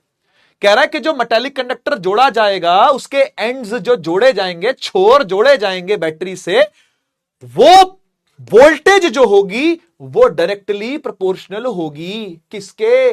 अबे किसके डायरेक्टली प्रोपोर्शनल? करंट के। करंट के डायरेक्टली प्रोपोर्शनल होगी। मतलब जितनी ज्यादा वोल्टेज उतना जोर का धक्का, जितनी जोर का धक्का उतना तेज करंट, जितनी जोर का धक्का उतना तेज करंट, है ना। अब ये देखो, ये देखो, यहां पर दो बर्तन रखे हुए हैं, ध्यान से देखना। अभी आप एनालॉजी करके सीखना, एनालॉजी से सीखना, एनालॉजिकली सीखना इस चीज को, है ना। यहां पे दो बर्तन रखे हुए हैं, एक बर्तन में घी ऊपर तक है, एक में घी खत्म हो रहा है। ठीक है, मतलब घी कम है, इसमें घी ज्यादा, इसमें घी कम। ये सिद्धार्थ सर है, ये अम्मा है। घी खत्म नहीं होता, टूटी खुली है तो भी नहीं होता। ठीक है, अब क्या हुआ सुन, टूटी खोल दी, टूटी खोल दी। ये सिड सर है। श्री श्री 1008 सिद्धार्थ जी महाराज जी, एंड में तो जी लगाना है। और ये अपना नॉर्मल सा नाम है यार, आरडीएक्स। कोई खतरनाक नाम नहीं है अपना, बस फटता है तो फिर खतरनाक वाला काम हो जाता है, क्योंकि आरडीएक्स है ना। तो घी देखो ऑलमोस्ट खत्म सा ही हो रहा है, टूटी खुली हुई है। ठीक है, तो टूटी अगर खुली हुई होगी तो आप ये बात समझो, आप ये बात समझो कि अगर पहले से ही घी खत्म है, पहले से ही पानी का लेवल डाउन है, तो जो वेलोसिटी से पानी भर आएगा, स्पीड से जो पानी भर आएगा, वो स्पीड भी कमी होगी। सोचो, अगर अंदर में लेवल ही नहीं है पानी का, अगर लेवल डाउन हो रहा है पानी का। अच्छा, आप में से वो गागर देखिए, गागर जो होती है या जो मटका होता है, उस मटके का अगर लेवल डाउन हो रहा होता है, एक तो अगर ऊपर तक भरा हुआ मटका है, आप उसकी टूटी खोलो, जो नीचे नल लगा होता है वो खोलो, बहुत तेज प्रेशर आता है, बहुत तेज वेलोसिटी से पानी बाहर आता है। अब मेरे मुंह से वेलोसिटी ही निकलता है, मैं क्या करूं, मैं फिजिक्स वाला हूं ना भाई, मेरे मुंह से तो वेलोसिटी ही निकलता है। ठीक है, तो वही बात बोल रहा हूं कि स्पीड से पानी बाहर आएगा। तो ये ज्यादा स्पीड नहीं है ना, लेकिन यहां देखो, यहां देखो, ज्यादा स्पीड से पानी आ रहा है तो दूर डिस्टेंस तक भी गिर रहा है, डिस्टेंस भी ज्यादा है, दूर तक पानी गिर रहा है, क्योंकि घी पूरा भरा हुआ है। समझा ना बात को। तो अगर ऊपर तक पानी भरा हुआ रहेगा, यानी वोल्टेज लबालब भरी हुई होगी बैटरी में, तो करंट भी तेज निकलेगा। धीमे धीमे धीमे धीमे वोल्टेज कम होने लगती है, तो करंट भी धीमे धीमे धीमे धीमे कम होने लगता है। तो घड़ी की सुइयां आपने देखा ही है, फिर वो धीरे धीरे स्लो होने लगती है घड़ी, है ना। और घड़ी एक बार रुक जाती है। रुक कब जाती है? जब वोल्टेज भी खत्म हो जाएगी, करंट भी खत्म हो जाएगा। यानी ये सारा ही लेवल डाउन कर दूं अगर मैं, मेरा तो होगा नहीं, सिद्धार्थ सर का हो जाएगा। रोस्ट करने पे आया था मुझे, मेरे घुटनों के तेल के बारे में बात कर रहा था, है? बेटे गलत जगह पंगा ले लिया है। पीडब्ल्यू में हम बहुत पुराने आदमी हैं। कह देना ये बात भी, मैसेज पे मैसेज जा रहा है, उनको एक बोलना बस आप ये लेक्चर देख लो, ये वाला, ये कह देना सिद्धार्थ सर को, कह देना कि ये वाला लेक्चर खोल के देख लो। एक्सेस तो होगा ही उनके पास ऐप पे, है ना। तो एक बार ये लेक्चर खोल के देख लो, बस जवाब पे जवाब आ रहे हैं। ठीक है, तो जब ये लेवल पूरा डाउन हो जाएगा सिद्धार्थ सर का, तो फिर बाहर भी क्या आएगा? कुछ भी नहीं।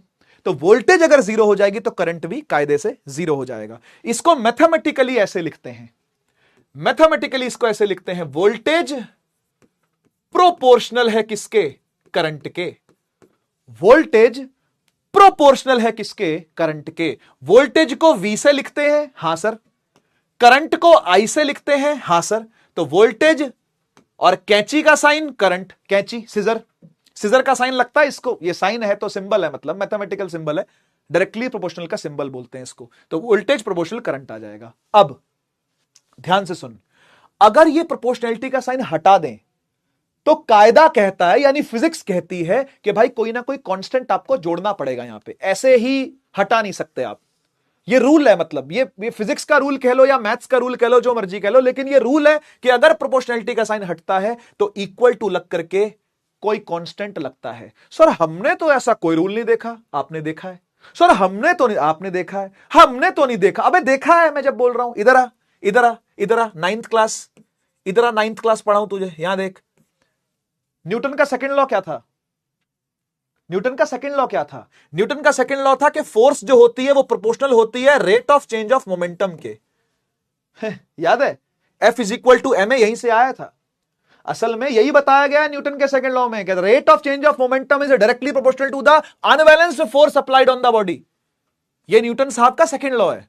तो डायरेक्टली प्रोपोर्शनल वर्ड आया हुआ ना वहां पे, कैची का साइन आता है। आप एनसीईआरटी खोल के देखना, इस साल वाली खोल लो चाहे पिछले साल वाली अपनी वाली खोल लेना, जो नीली वाली थी, अभी भी वो नीली है वैसे, ठीक है ना, वो खोल के देख लेना, वहां प्रोपोर्शनल का ही साइन है। और फिर ये इक्वल होता है जब, इक्वल होता है जब, तो एक के नाम का कांस्टेंट लगाते थे। कुछ याद कर रहा है कि नहीं कर रहा? नाइन्थ की बातें, कुछ नाइन्थ की बातें याद आ रही है कि नहीं आ रही? और फिर हम बोलते थे भाई ये के नाम की कोई चीज नहीं है, ये तो वन है, तो फिर इसलिए फॉर्मूला क्या बन जाता था? Delta P by delta T. और इसी से फिर कुछ कुछ करके हम लोग F is equal to M A निकालते थे। ये सबको याद रहता है F is equal to M A सबको याद रहता है, ये किसी को याद नहीं है जो कि न्यूटन ने खुद अपने मुंह से बोला था। न्यूटन ने अपने मुंह से, अपनी ला प्रिंसिपिया लैटिन में जो किताब भाई ने लिखी थी, द प्रिंसिपल्स कहते हैं जिसको इंग्लिश में, बस यही नाम था, सिद्धांत, प्रिंसिपल्स, ये वो बुक लिख करके गए थे। उस बुक में उन्होंने यही लिखा हुआ है कि the rate of change of momentum is directly proportional to the unbalanced force applied on the body. बस ये लिख के गए हैं वो, बाकी इसकी मैथ खुद कर लो मैथ करके नहीं गए लिख के चले गए, बस थ्योरी लिख के चले गए उसके अंदर, बाकी लोग फिर पीछे बैठे बैठे मैथ कर रहे हैं। तो F is equal to M A नहीं बोला था न्यूटन ने, भाई ये तो स्पेशल केस है, उसने ये बोला था ठीक है। खैर, नाइन्थ क्लास की बातें नाइन्थ क्लास में रह गई, अब 11th में लौट के आएंगी वापस ठीक है, जो साइंस लेगा उसके लिए, है ना। तो कायदा कहता है कि प्रोपोर्शनैलिटी का साइन हटाना पड़ेगा, इक्वल टू लगाना पड़ेगा, साथ में कांस्टेंट को मल्टीप्लाई करना ही पड़ेगा, रूल है ये। तो यहां जो कांस्टेंट मल्टीप्लाई होता है वो आर है। अब ये आर कौन है? मैं नहीं हूं। आर मतलब आरडीएक्स नहीं है बेटा, मैं ऐसे काम नहीं करता, मतलब इस तरीके से कहीं एडजस्ट होने वाले काम मुझसे होते नहीं है, मैं करता नहीं हूं, ठीक है। तो ये v is equal to I R में ये आर कौन है, थोड़ी देर में आपको जानने को मिलेगा। फिलहाल के लिए ये कांस्टेंट है, फिलहाल के लिए आप क्या बोलोगे? ये कौन है? ये कांस्टेंट है। कांस्टेंट का मतलब होता है जो सेम रहता है, जो चेंज नहीं करता, समझते हो ना ये बात? तो v by I is R, और आर मींस कांस्टेंट, आर हमेशा कांस्टेंट ही रहेगा, ठीक है। आर कभी चेंज नहीं कर सकता, रेजिस्टेंस कभी चेंज नहीं करती, वो सेम रहती है। इस फॉर्मूले के हिसाब से मैं स्पेसिफाई कर दूं इस बात को, रेजिस्टेंस कांस्टेंट होती है इस फॉर्मूले में, ऐसा नहीं है कि उसकी आगे किसी पे डिपेंडेंसी नहीं है, ये बात नहीं बोल रहा मैं आपको, मेरी बात समझ रहे हो ना। मैं ऐसा नहीं बोल रहा कि रेजिस्टेंस किसी और चीज पे डिपेंड नहीं करती होगी, करती होगी, लेकिन इन पे नहीं करती है, V और I पे नहीं करती है डिपेंड, समझ गए ना। तो V is equal to I R को ही कहते हैं ओम्स लॉ, कोई कोई इसको वीर कह के भी याद करता है, VIR, वीर, ठीक है ना। तो voltage is equal to current times R, R stands for resistance, इस आर का पूरा नाम है रेजिस्टेंस, अभी आगे आएगा, अभी आगे आएगा, थोड़ा सा पढ़ेंगे हम इसको और फिर आज की क्लास को हम खत्म करेंगे, ठीक है ना। तो अभी के लिए इतना समझो कि V और I आपस में क्या है? प्रोपोर्शनल है। प्रोपोर्शनलिटी का साइन हटाया तो इक्वल टू लगाया, साथ में एक आर नाम का कांस्टेंट भी लगेगा, और हम इस फॉर्मूले को बोलेंगे V is equal to I R, voltage बराबर current times the resistance, R stands for resistance. अभी आगे आएगा, बात करेंगे इसके बारे में। इतना होपफुली आपको समझ में आया होगा, ठीक है, कि ओम्स लॉ होता क्या है। ओम्स लॉ और कुछ नहीं, वोल्टेज करंट प्रोपोर्शनल है, ठीक है, लेकिन इसमें कंडीशन भी है। चलो वो कंडीशन क्या है? कंडीशन ये लिखी हुई, कंडीशन ये लिखी हुई, टेम्परेचर सेम रहना चाहिए, टेम्परेचर चेंज नहीं करना आपको। मतलब कहीं आप ये सोचो कि सर वायर को गर्म कर लेते हैं हम, कोई वायर है उसमें ओम्स लॉ लग रहा है, अब उसे गर्म कर दो, गर्म कर दो, ना ना ना, गर्म नहीं करनी, टेम्परेचर आपने चेंज नहीं करना। टेम्परेचर अगर चेंज हो गया ओम्स लॉ खराब, ओम्स लॉ की रीडिंग खराब आती है। अगर आपने टेम्परेचर चेंज कर दिया, ठंडी कर दी वायर या गर्म कर दी वायर, या अपने आप गर्म हो गई, एटमॉस्फेयर में चेंज हुआ, बर्फ पड़ गई बाहर, वायर ठंडी हो गई, तो ओम्स लॉ की रीडिंगें खराब हो जाएंगी, ओम्स लॉ की वैल्यूज ठीक नहीं आती है, ठीक है ना। सर ये कौन सी वैल्यूज की बात कर रहे हो आप? कौन सी वैल्यूज की बात कर रहे हो? कौन सी वैल्यू ठीक नहीं आती है? समझाता हूं, समझाता हूं। देख ऐसा है, हम असल में एक इस तरीके का सेटअप बनाते हैं। अब इस सेटअप को देख करके घबराना नहीं, मैं एक एक करके आपको सारी बातें बताऊंगा, ठीक है, ध्यान से सुनना। ये जो ऊपर लिखा हुआ है इसको बोलते हैं VI कैरेक्टरिस्टिक कर्व या ग्राफ। पूरा नाम क्या है इसका? वोल्टेज करंट का ग्राफ है ये। नॉर्मल सरल भाषा में बोलूं तो वोल्टेज का और करंट का ये ग्राफ है। तो इट इज VI कर्व या VI ग्राफ, और कैरेक्टरिस्टिक का मतलब होता है कि चेंजेस कैसे कैसे हो रहे हैं इनमें, ये बताओ। VI का कैरेक्टरिस्टिक कर्व या कैरेक्टरिस्टिक ग्राफ बोलते हैं इसको, ठीक है ना। और ये हमेशा स्ट्रेट लाइन ही होना चाहिए। क्यों? कोई जरूरी है सर? कोई जरूरी है कि वोल्टेज और करंट का ग्राफ हमेशा सीधा खड़ा हुआ ही होना चाहिए, इस तरीके से जाता हुआ? हां, जरूरी है, जरूरी है। ओम्स लॉ लगने के लिए बहुत जरूरी है कि यह ग्राफ सीधा जाता हो। क्यों?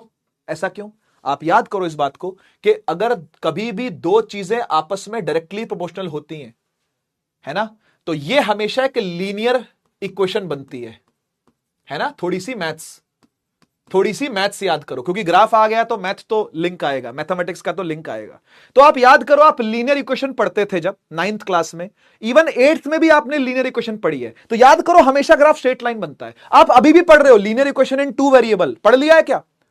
क्वाड्रेटिक चल रहा होगा शायद ना, 4th चैप्टर, पता नहीं कौन सा चैप्टर चल रहा है, देखना पड़ेगा मुझे ऋतिक सर क्या पढ़ा रहे हैं आपको। बबुआ ओपी कहां पढ़ावत रही, क्या पढ़ा रहा है बबुआ?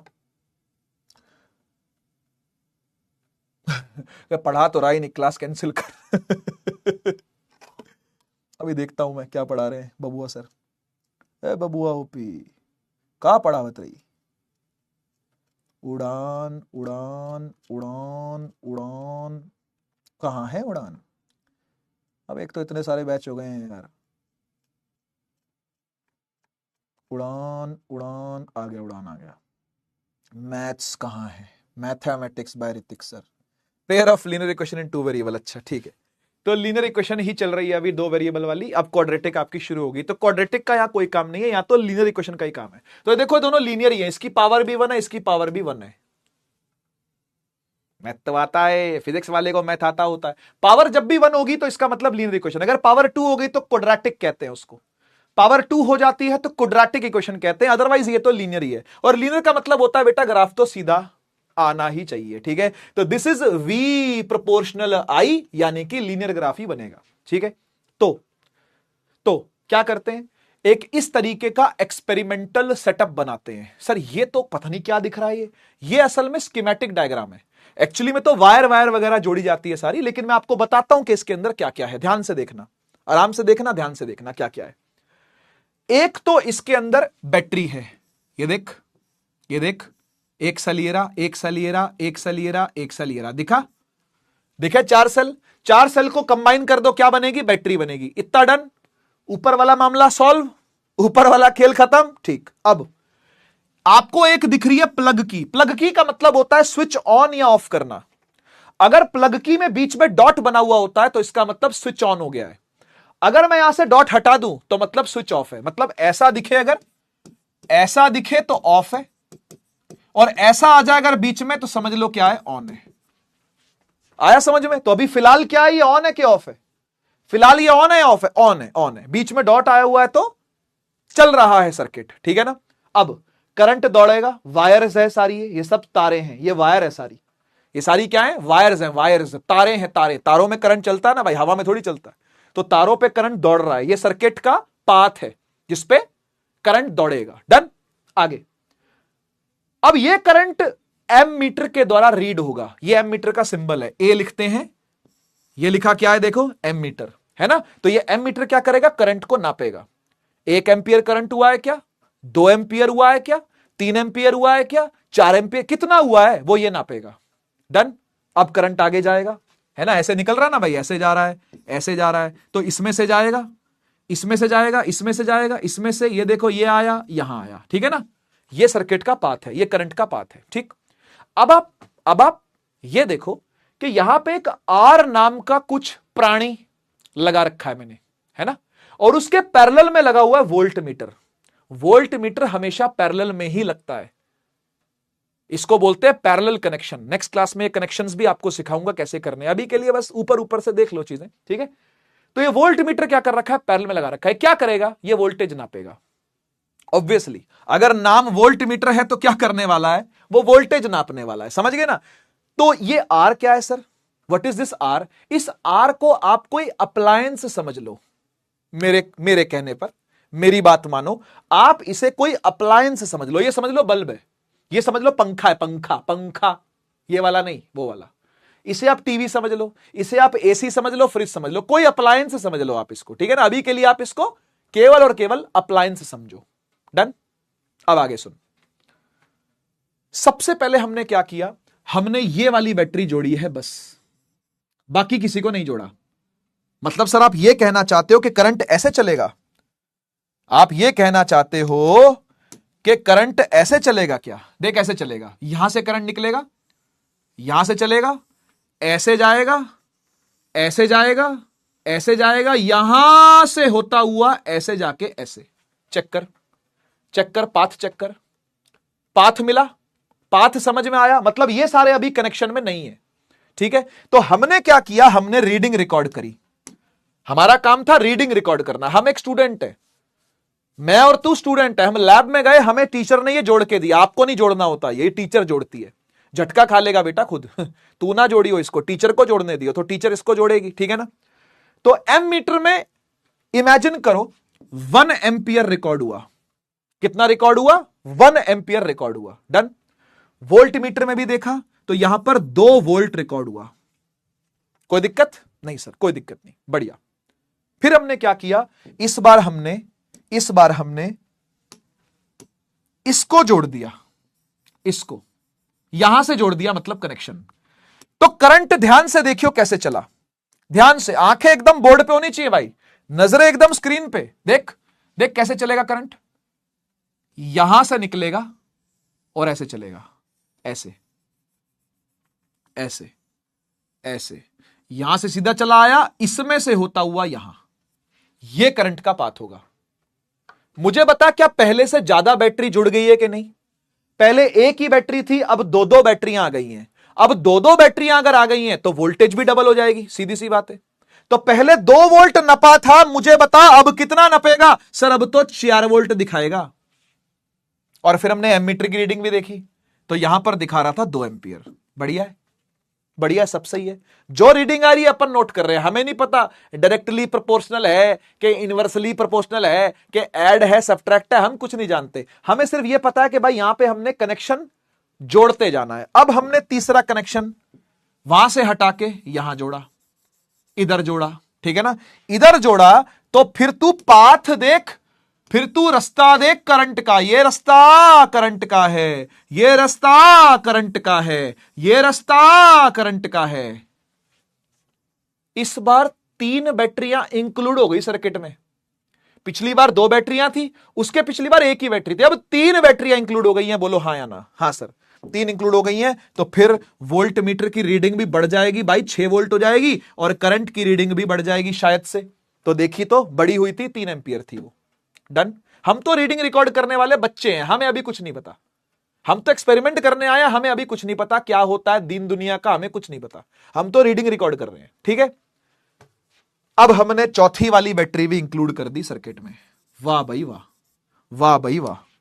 मतलब सर जी अब करंट निकलेगा ऐसे, सारों से मिलता हुआ, इसमें से जाता हुआ, ऐसे ऐसे करता हुआ, इसमें से जाता हुआ, खट खट खट। This will be the path of the current, yes और नो? यस सर, ये पाथ होगा। चारों बैटरियां इंक्लूड हो गई हैं। वाह सर। यानी आप कुछ नहीं, आप सीधा सीधा बैटरी को बढ़ाते जा रहे हो, है ना। हर बार आप 2-2 वोल्ट, ये भी 2 वोल्ट थी, ये भी 2 वोल्ट थी, ये भी 2 वोल्ट थी, और ये भी 2 वोल्ट थी, 2-2 बढ़ाते गए, 8 हो गई टोटल। और यहां करंट रिकॉर्ड हुआ 4 एम्पियर। डन। आपने इनको एक टेबल फॉर्म में रिकॉर्ड किया होगा, एक टेबुलर फॉर्म होगी, उसमें रिकॉर्ड किया होगा। अब उस टेबल के हिसाब से आप ग्राफ बनाओगे, ठीक है। उस टेबल के हिसाब से आप क्या बनाओगे? ग्राफ बनाओगे। तो आइए हम ग्राफ बनाते हैं। यह हमने ग्राफ बनाना शुरू किया। इधर हमने रखा V को, इधर हमने रखा I को। डन। इधर हमने रखा V को, इधर रखा I को। तो 2 वोल्ट, 4 वोल्ट, 6 वोल्ट, 8 वोल्ट। ये करना पड़ता है, ये मैं मजाक नहीं कर रहा। सवाल आता है बोर्ड में करने का। तुम्हें क्या लग रहा है? तुम्हें क्या लग रहा है टाइम पास करा रहा हूं क्या? ना, सवाल आता है बेटा, ठीक है। और करंट कितना कितना रिकॉर्ड हुआ? 1 एम्पियर रिकॉर्ड हुआ, फिर 2 एम्पियर हुआ, फिर 3 हुआ, फिर 4 हुआ। ये तो 0 था, ठीक है ना। तो 2 और 1 को मिलाकर के हमें ये पॉइंट मिला, 4 और 2 के कॉरेस्पॉन्डिंग हमें ये पॉइंट मिला, 6 और 3 के कॉरेस्पॉन्डिंग हमें ये पॉइंट मिला, और 8 और 4 के कॉरेस्पॉन्डिंग हमें ये पॉइंट मिला। हमने सारे पॉइंट जोड़ दिए ओ माई गॉड, देखने को क्या मिला सर? देखने को तो एक लाइन मिल रही है। ओहो, लाइन मिल रही है। लाइन का मतलब लीनियर ग्राफ, और लीनियर ग्राफ का क्या मतलब होता है? इसका मतलब होता है कि V और I प्रोपोर्शनल हैं। V और I आपस में क्या हैं? प्रोपोर्शनल हैं। और हम ये बोलेंगे hence Ohm's law is proved. आया समझ में? ये जो मैंने आपको अभी टॉपिक करवाया है इस स्लाइड पर, यह टॉपिक पेपर में क्वेश्चन बन के आएगा। क्वेश्चन बन के आएगा।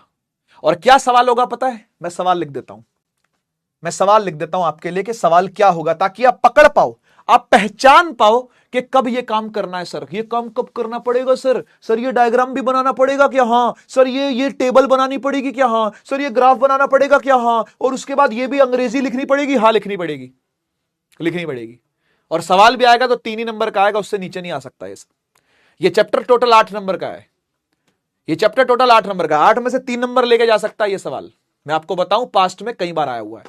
ठीक है, सवाल क्या आता है मैं आपको लिख के दिखाता हूं। ये सवाल है, ये सवाल ऐसे आएगा, क्वेश्चन करके लिख देता हूं। क्वेश्चन ऐसे आएगा, वेरीफाई ओम्स लॉ एक्सपेरिमेंटली। ठीक है, फिर इसके आगे लिखा होता है also draw the graph and ये वो। ठीक है ना? तो मतलब पूरी कहानी आपको वहां पे लिख के आनी पड़ेगी। 3 मार्क्स का सवाल होगा। फिर ये डायग्राम का 1 नंबर मिलेगा, ग्राफ का 1 नंबर मिलेगा, और एक और नंबर किस चीज का मिलेगा वो भी बताता हूं आपको। वो भी अभी थोड़ी देर में बताता हूं। ठीक है, पहले मुझे बताओ, इतनी कहानी समझ में आई जो मैंने इस पेज पे समझाई? देखो, मैंने चैट जानबूझ के ऑफ कर रखी है क्योंकि आज का चैप्टर टॉपिक थोड़ा सा मैथमेटिकल है, थोड़ा ज्यादा मैथमेटिकल है ना? तो इसलिए आपकी कंसंट्रेशन ज्यादा चाहिए थी मुझे, इसलिए मैंने most of the time chat को बंद रखा है, ताकि आपकी कंसंट्रेशन फुल बने। क्योंकि यार देखो, बच्चा है, वो डिस्ट्रैक्ट होगा, साइड में चैट चलेगी, स्पैमर स्पैम करेंगे, सब चीजें चलती हैं, आपको पता है। तो इसलिए मैं चाहता था कि आप फुल कंसंट्रेशन के साथ ये जो थोड़ा सा मैथमेटिकल पार्ट है इसको समझो। ठीक है, तो आप मुझे, मैं चैट ऑन कर रहा हूं, आप मुझे बताना कि क्या आपको ये चीज समझ में आई, फायर इमोजी लगा के। ठीक है, RDX OP लिख के, RDX फील लिख करके। ठीक है, और अगर आपको ये समझ में आ जाती है तो मैं आपको इसका लास्ट पार्ट बताता हूं जिसमें पूरे 3 नंबर बन जाते हैं। ठीक है, आजा, चैट खोल दिए हो।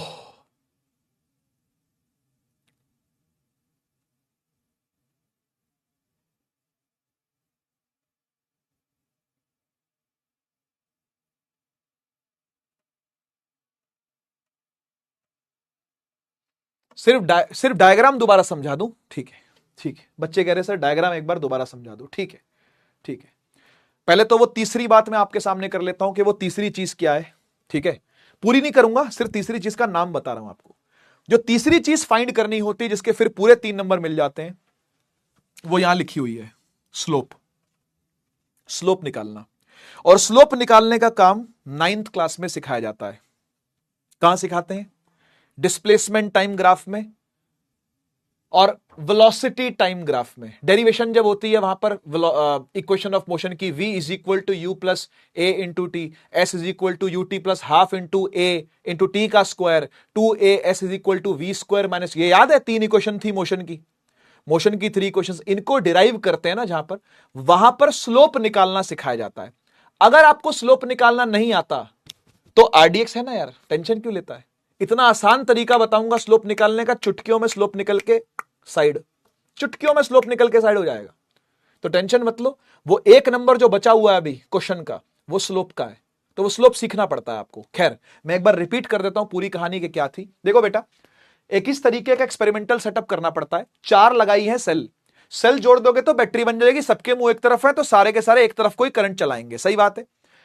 इधर लगा हुआ है एमीटर हमेशा सीरीज में ही लगता है, जैसा ये डायग्राम है वैसा ही देखने को मिलेगा हमेशा। एमीटर सीरीज में लगता है, वोल्ट मीटर पैरेलल में लगता है। ये शब्द मैं आपके कान में इसलिए डाल रहा हूं क्योंकि अगली क्लास जो होगी वो सीरीज और पैरेलल को लेकर के ही होने वाली है हमारी। ठीक है ना, वो काफी विस्तार से पढ़ने वाला टॉपिक है, तो उसको आराम से पढ़ेंगे, टेंशन ना लो, ठीक है। अभी के लिए बस सुन लो बात को कि ये एमीटर सीरीज में ही आएगा, ये करंट को नापेगा। ये वोल्ट मीटर पैरेलल में आएगा, ये वोल्टेज को नापेगा। किसके पैरेलल में लगा हुआ है? ये कोई अप्लायंस है, आप इसको कोई अप्लायंस मान लो, बल्ब मान लो, इसको ट्यूबलाइट मान लो, इसको कुछ भी मान लो, ठीक है ना। उसके बाद ये प्लग की है। प्लग की का मतलब होता है स्विच ऑन या स्विच ऑफ करना। अभी के लिए स्विच ऑन है क्योंकि डॉट लगा हुआ, डॉट हटा दोगे तो स्विच ऑफ हो जाएगा, ठीक है ना। तो हम क्या कर रहे थे, पहले हमने ये वाली बैटरी लगाई, सिर्फ ये इंक्लूड हुआ, 2 वोल्ट 1 एम्पियर, ठीक है ना। फिर हमने यहां से कनेक्शन दिया तो दोनों इंक्लूड हो गए। फिर हमने यहां से कनेक्शन दिया तो तीनों इंक्लूड हो गए। फिर हमने यहां से कनेक्शन दिया तो चारों इंक्लूड हो गए। ऐसे करके हमारे पास 4 अलग अलग रीडिंग आ गई, वोल्टेज की भी और करंट की भी। डन। उसको टेबल फॉर्म में लिखा, टेबल में डाला, और उस टेबल से फिर हमने ग्राफ बनाया। और ग्राफ तो बहुत सिंपल है, ये तो समझ में आएगा, ग्राफ में तो कुछ भी नहीं है, तो बचपन से प्लॉटिंग करते आ रहे हो आप, है ना।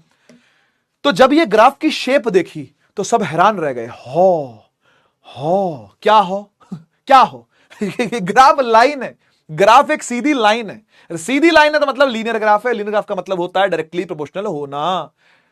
लीनियर इक्वेशन इन 2 वेरिएबल या 1 वेरिएबल, जो मर्जी कह लो आप। 1 वेरिएबल होगा तो भी सीधी लाइन होगी, 2 वेरिएबल होगा तो भी सीधी लाइन होगी। V proportional lie, hence Ohm's law is proved, ठीक है। अब कहानी आती है एक स्टेप आगे की, जिसे कहते हैं स्लोप। तो मैं इस पेज को बदलता हूं एक नए पेज से, ठीक है।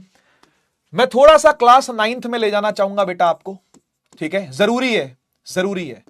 क्लास 9th की मैं आपको देना चाहता हूं यादों की बारात, YKB। शायद आपके लिए नया वर्ड होगा YKB, लेकिन 11th 12th वाले जो मेरे बच्चे हैं, उदय बैच और परिश्रम बैच वाले, वो इस YKB को बहुत अच्छे से जानते हैं। YKB की फुल फॉर्म होती है यादों की बारात। और यादों की बारात तो तब आएगी जब चीजें याद होंगी। अब आपको शायद चीजें याद ही नहीं है, या आपने चीजें पढ़ी ही नहीं है, पढ़ी ही नहीं होंगी तो याद भी नहीं होगी। खैर, मुझे इस बात से फर्क नहीं पड़ता कि आपने 9th में स्लोप पढ़ा था या नहीं पढ़ा था।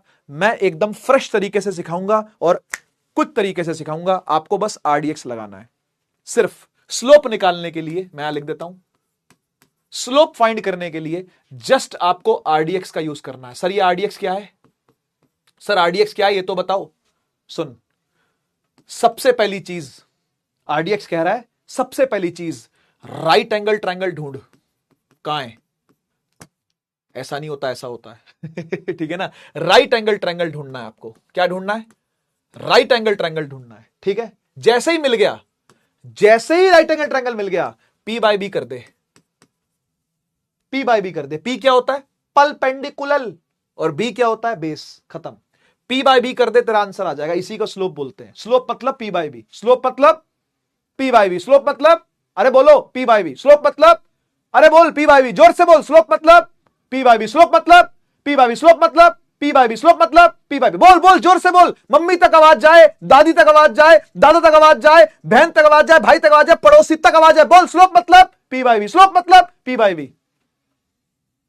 कब आएगा स्लोप? राइट एंगल ट्रायंगल ढूंढने पर, ठीक है। अब आ जा,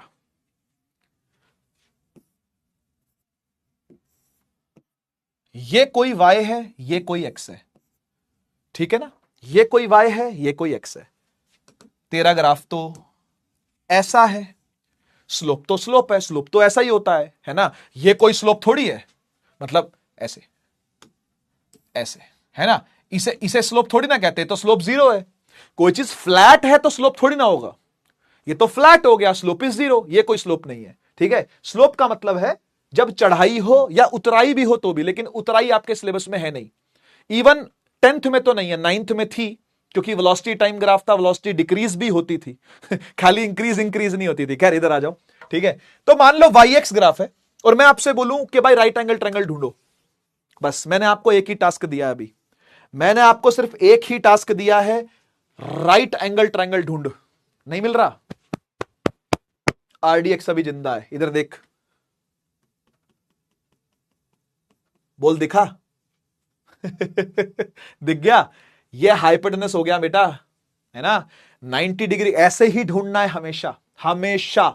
और 10th में नहीं, 11th में भी, 12th में भी, जब तक फिजिक्स केमिस्ट्री तेरे साथ रहे। केमिस्ट्री में भी स्लोप निकालना होता है, हाँ, अभी नहीं, 11th में जाके, 10th में नहीं है। ठीक है ना। 10th में स्लोप नहीं है, 11th 12th में केमिस्ट्री में भी स्लोप आएगा ठीक है, तो वहां भी आपको स्लोप निकालना पड़ेगा। खैर, स्लोप सीख लो अगर आप, तो आपको सब जगह काम आएगा, फिजिक्स में भी, मैथ्स में भी, केमिस्ट्री में भी, इवन कॉमर्स के भी कुछ सब्जेक्ट शायद होते होंगे, इकोनॉमिक्स वगैरह, जहां स्लोप निकालना पड़ता होगा। ये एक मैथमेटिकल टूल है, बेसिकली एक मैथमेटिकल फॉर्मूला है या मैथमेटिकल टूल समझना आप इसको टूल के तरीके से हम उपयोग करते हैं, यूज करते हैं, ठीक है। तो 90 डिग्री के सामने वाली साइड हमेशा हाइपोटेनस होती है, एक राइट एंगल ट्रायंगल यही आपसे कहता है। इस साइड को आप परपेंडिकुलर बोलोगे, इस साइड को आप क्या बोलोगे, बेस बोलोगे। क्या राइट एंगल ट्रायंगल दिख गया? हाँ दिख गया। तो स्लोप निकालने का मतलब होता है सर जी क्या करना, P बाय बी करना। क्या करना? P बाय बी करना। क्या करना? P बाय बी करना। अब एक बात पूछता हूं मैं आपसे,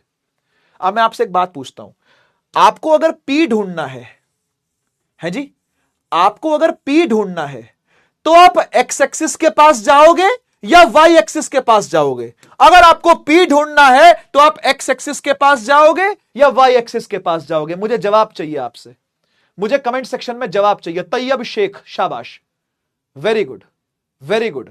प्रियांशु बहुत बढ़िया, मनिका बहुत अच्छे, अरुणिमा बहुत बढ़िया, मोहित यस, दिव्यांशी यस, करेक्ट। बेटा परपेंडिकुलर ढूंढने के लिए तो मुझे इसी डायरेक्शन में जाना पड़ेगा ना, ये हाइट निकालने के लिए मुझे वाई के पास ही जाना पड़ेगा, बात सही है ना। और अगर मुझे बेस निकालना है तो, अगर मुझे बेस फाइंड करना है, अगर मुझे ये लेंथ फाइंड करनी है तो मुझे वाई के पास जाना पड़ेगा या एक्स के पास जाना पड़ेगा? आप बताओ, आप बताओ, आप बताओ, आप बताओ। परपेंडिकुलर ढूंढने के लिए मुझे वाई के पास जाना पड़ेगा और बेस ढूंढने के लिए मुझे एक्स के पास आना पड़ेगा। Very good, very good. यानी अल्टीमेटली बात को समझना, अल्टीमेटली स्लोप निकालते हुए तू और कुछ नहीं कर रहा होता, तू बस वाई एक्सिस को एक्स एक्सिस से डिवाइड कर रहा होता है, वाई एक्सिस को एक्स एक्सिस से डिवाइड कर रहा होता है। अब 10th क्लास में इसका यूज क्या है? आजा सीख, 10th क्लास में यूज किया है। मुझे बता 10th क्लास में तूने किन दो पैरामीटर्स का ग्राफ बनाया था? 10th क्लास में तूने किन दो पैरामीटर्स का ग्राफ बनाया था? मैं तुझसे पूछता हूं, कमेंट सेक्शन में आंसर दे, कमेंट सेक्शन में आंसर दे। मैं तुझसे पूछता हूं 10th क्लास में तूने कौन से दो पैरामीटर्स का ग्राफ बनाया है? शाबाश। एक तो वोल्टेज है, बढ़िया, और दूसरा क्या है? दूसरा करंट है। डन। एक तो वोल्टेज है, दूसरा क्या है? करंट है। और मैं आपसे कह रहा हूं कि भाई ये तो ग्राफ ऐसा ही बना था ना, वो 4 पॉइंट जो हमने मिलाए थे, ऐसे ऐसे ऐसे और ऐसे, है ना, ऐसा बना था ना ग्राफ। मैं आपसे कह रहा हूं राइट एंगल ट्रायंगल ढूंढो, आपने ढूंढ दिया, ये रहा, ये हाइपोटेनस है, ये परपेंडिकुलर है, ये बेस है। मैंने कहा भैया स्लोप होता है P बाय बी, स्लोप होता है P बाय बी। आप बताओ P नापने के लिए मुझे किस एक्सिस के पास जाना पड़ेगा? जल्दी जल्दी बोल। P नापने के लिए मुझे किस एक्सिस के पास आना पड़ेगा? जल्दी से बोल, जल्दी से बोल। P नापने के लिए मुझे किस एक्सिस के पास आना पड़ेगा? शाबाश, वेरी गुड, वाई एक्सिस के पास। और मैं आपसे पूछता हूं वाई एक्सिस पे रखा किसको हुआ है? वाई एक्सिस पे रखा किसको हुआ है? हमारी वाई एक्सिस किसको रिप्रेजेंट कर रही है? हमारी वाई एक्सिस किसको रिप्रेजेंट कर रही है? हमारी वाई एक्सिस रिप्रेजेंट किसको कर रही है? वोल्टेज को। शाबाश, शाबाश। हमारी वाई एक्सिस और बेस एक्स एक्सिस वोल्टेज को रिप्रेजेंट कर रही है, और एक्स एक्सिस किसको रिप्रेजेंट कर रही है? यह बेस निकालने के लिए मुझे किसके पास जाना पड़ेगा? यह बेस निकालने के लिए मुझे किसके पास जाना पड़ेगा? करंट के पास। Voltage divide by current. ओ भाई, ओ भाई, वोल्टेज डिवाइड बाय करंट यानी V डिवाइड बाय I, और ओम्स लॉ कहता है V is equal to IR। तो अगर मैं I को V के नीचे ले जाऊं तो V डिवाइड बाय I किसके बराबर है? अगर मैं वोल्टेज और करंट को डिवाइड कर रहा हूं, अगर मैं V डिवाइड बाय I कर रहा हूं, तो मैं किसको ढूंढ रहा हूं? तो मुझे कौन मिल जाएगा? चाहते ना चाहते मैंने किसको ढूंढ लिया? चाहते ना चाहते मैंने किसको ढूंढ लिया? अगर I V के नीचे आ गया तो RHS में कौन रह गया? R रह गया, रेजिस्टेंस रह गई। यही निकालने के आपको एक नंबर और मिलते हैं, यही निकालने का आपको एक नंबर और मिलता है। यह क्वेश्चन तब कंप्लीट होता है जब तीनों चीजें आप डन करोगे। चैट बंद कर रहा हूं और मैं पिछले वाले क्वेश्चन से ही आपको रेजिस्टेंस निकाल के दिखाता हूं। यह 10th क्लास है बेटा, इसके अंदर इस डब्बे में जो बंद है वो 10th क्लास है। इस डब्बे में जो बंद है वो 10th क्लास है। इस डब्बे में जो बंद है वो 10th क्लास है, आपके नोट्स में होनी चाहिए, ठीक है ना। ये क्लास 10th है, ये क्लास 10th है। ये तो मैं 9th में सिखाता हूं, ये सारी बातें, ये सारी बातें मैं 9th में सिखाता हूं। आप मेरा 9वीं का कोई लेक्चर उठा के देख लो, चाहे वो एट प्रेजेंट लेक्चर जो मैंने अपने चैनल पर डाला हो वही क्यों ना हो। आपको पता ही ये मेरा चैनल है, तो अपने चैनल पर मैंने जो लेक्चर डाला उसमें भी ऐसा ही बताया है। आरडीएक्स यही कहता है, राइट एंगल ट्रायंगल ढूंढ और पी बाय बी कर दे खत्म। राइट एंगल ट्रायंगल ढूंढ, पी बाय बी कर दे खत्म, ठीक है। तो पी बाय बी करके आपको मिला क्या? आपने पी बाय बी किया तो आपको मिला क्या? सर पी से मिला वाई एक्सिस लिख दिया, बी से मिला एक्स एक्सिस लिख दिया। वाई एक्सिस रिप्रेजेंट कर रही है वोल्टेज को, एक्स रिप्रेजेंट कर रही है करंट को। वोल्टेज बटा करंट यानी वी बाय आई आर होता है, वी बाय आई आर होता है। तो चाहते ना चाहते, चाहते ना चाहते आपने रेजिस्टेंस निकाल दी जब आप स्लोप ढूंढने चले थे वी आई का। तो क्या ये याद रहेगा? क्या ये याद रहेगा बेटा? क्या ये याद रखोगे आप कि वी आई का स्लोप हमें रेजिस्टेंस देता है, वी आई का स्लोप हमें रेजिस्टेंस देता है। हम स्लोप निकालने चले थे वी आई का, हम स्लोप निकालने चले थे वोल्टेज करंट का, वोल्टेज वाई पर करंट एक्स पर। हम स्लोप निकालने चले थे वी आई का, हमने वी बटा आई कर दी और वी बटा आई आर होता है, वी बाय आई आर होता है। तो स्लोप निकाला, रेजिस्टेंस मिल गई, स्लोप निकाला, रेजिस्टेंस मिल गई। अब स्लोप निकलता कैसे है? सवाल तो यही है ना कि यार ये परपेंडिकुलर ढूंढेगा कैसे, ये परपेंडिकुलर आएगा कैसे? ठीक है स्लोप निकल जाएगा भैया, लेकिन ये परपेंडिकुलर बाय बेस लिखोगे कैसे, आएगा कैसे? तो सुन हमेशा ध्यान रखियो, परपेंडिकुलर का मतलब वाई एक्सिस है ना? हां सर। और बेस का मतलब एक्स एक्सिस है? हां। तो असल में आप क्या कर रहे होगे, आप अगर परपेंडिकुलर निकाल रहे होगे ना, तो आप y की दो वैल्यूज को माइनस कर रहे होगे। है y की दो वैल्यूज को माइनस क्यों ऐसा क्यों? अरे यार ये वाला पॉइंट सपोज करो x, y है, अब तो कोऑर्डिनेट ज्योमेट्री चलेगी अब तो मुझे कोऑर्डिनेट ज्योमेट्री चलेगी। ये क्या है? ये 0,0 है, ठीक।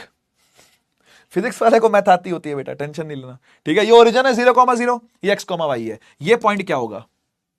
What should be this point? क्या होगा ये पॉइंट? बोलो बोलो बोलो, ये क्या होगा?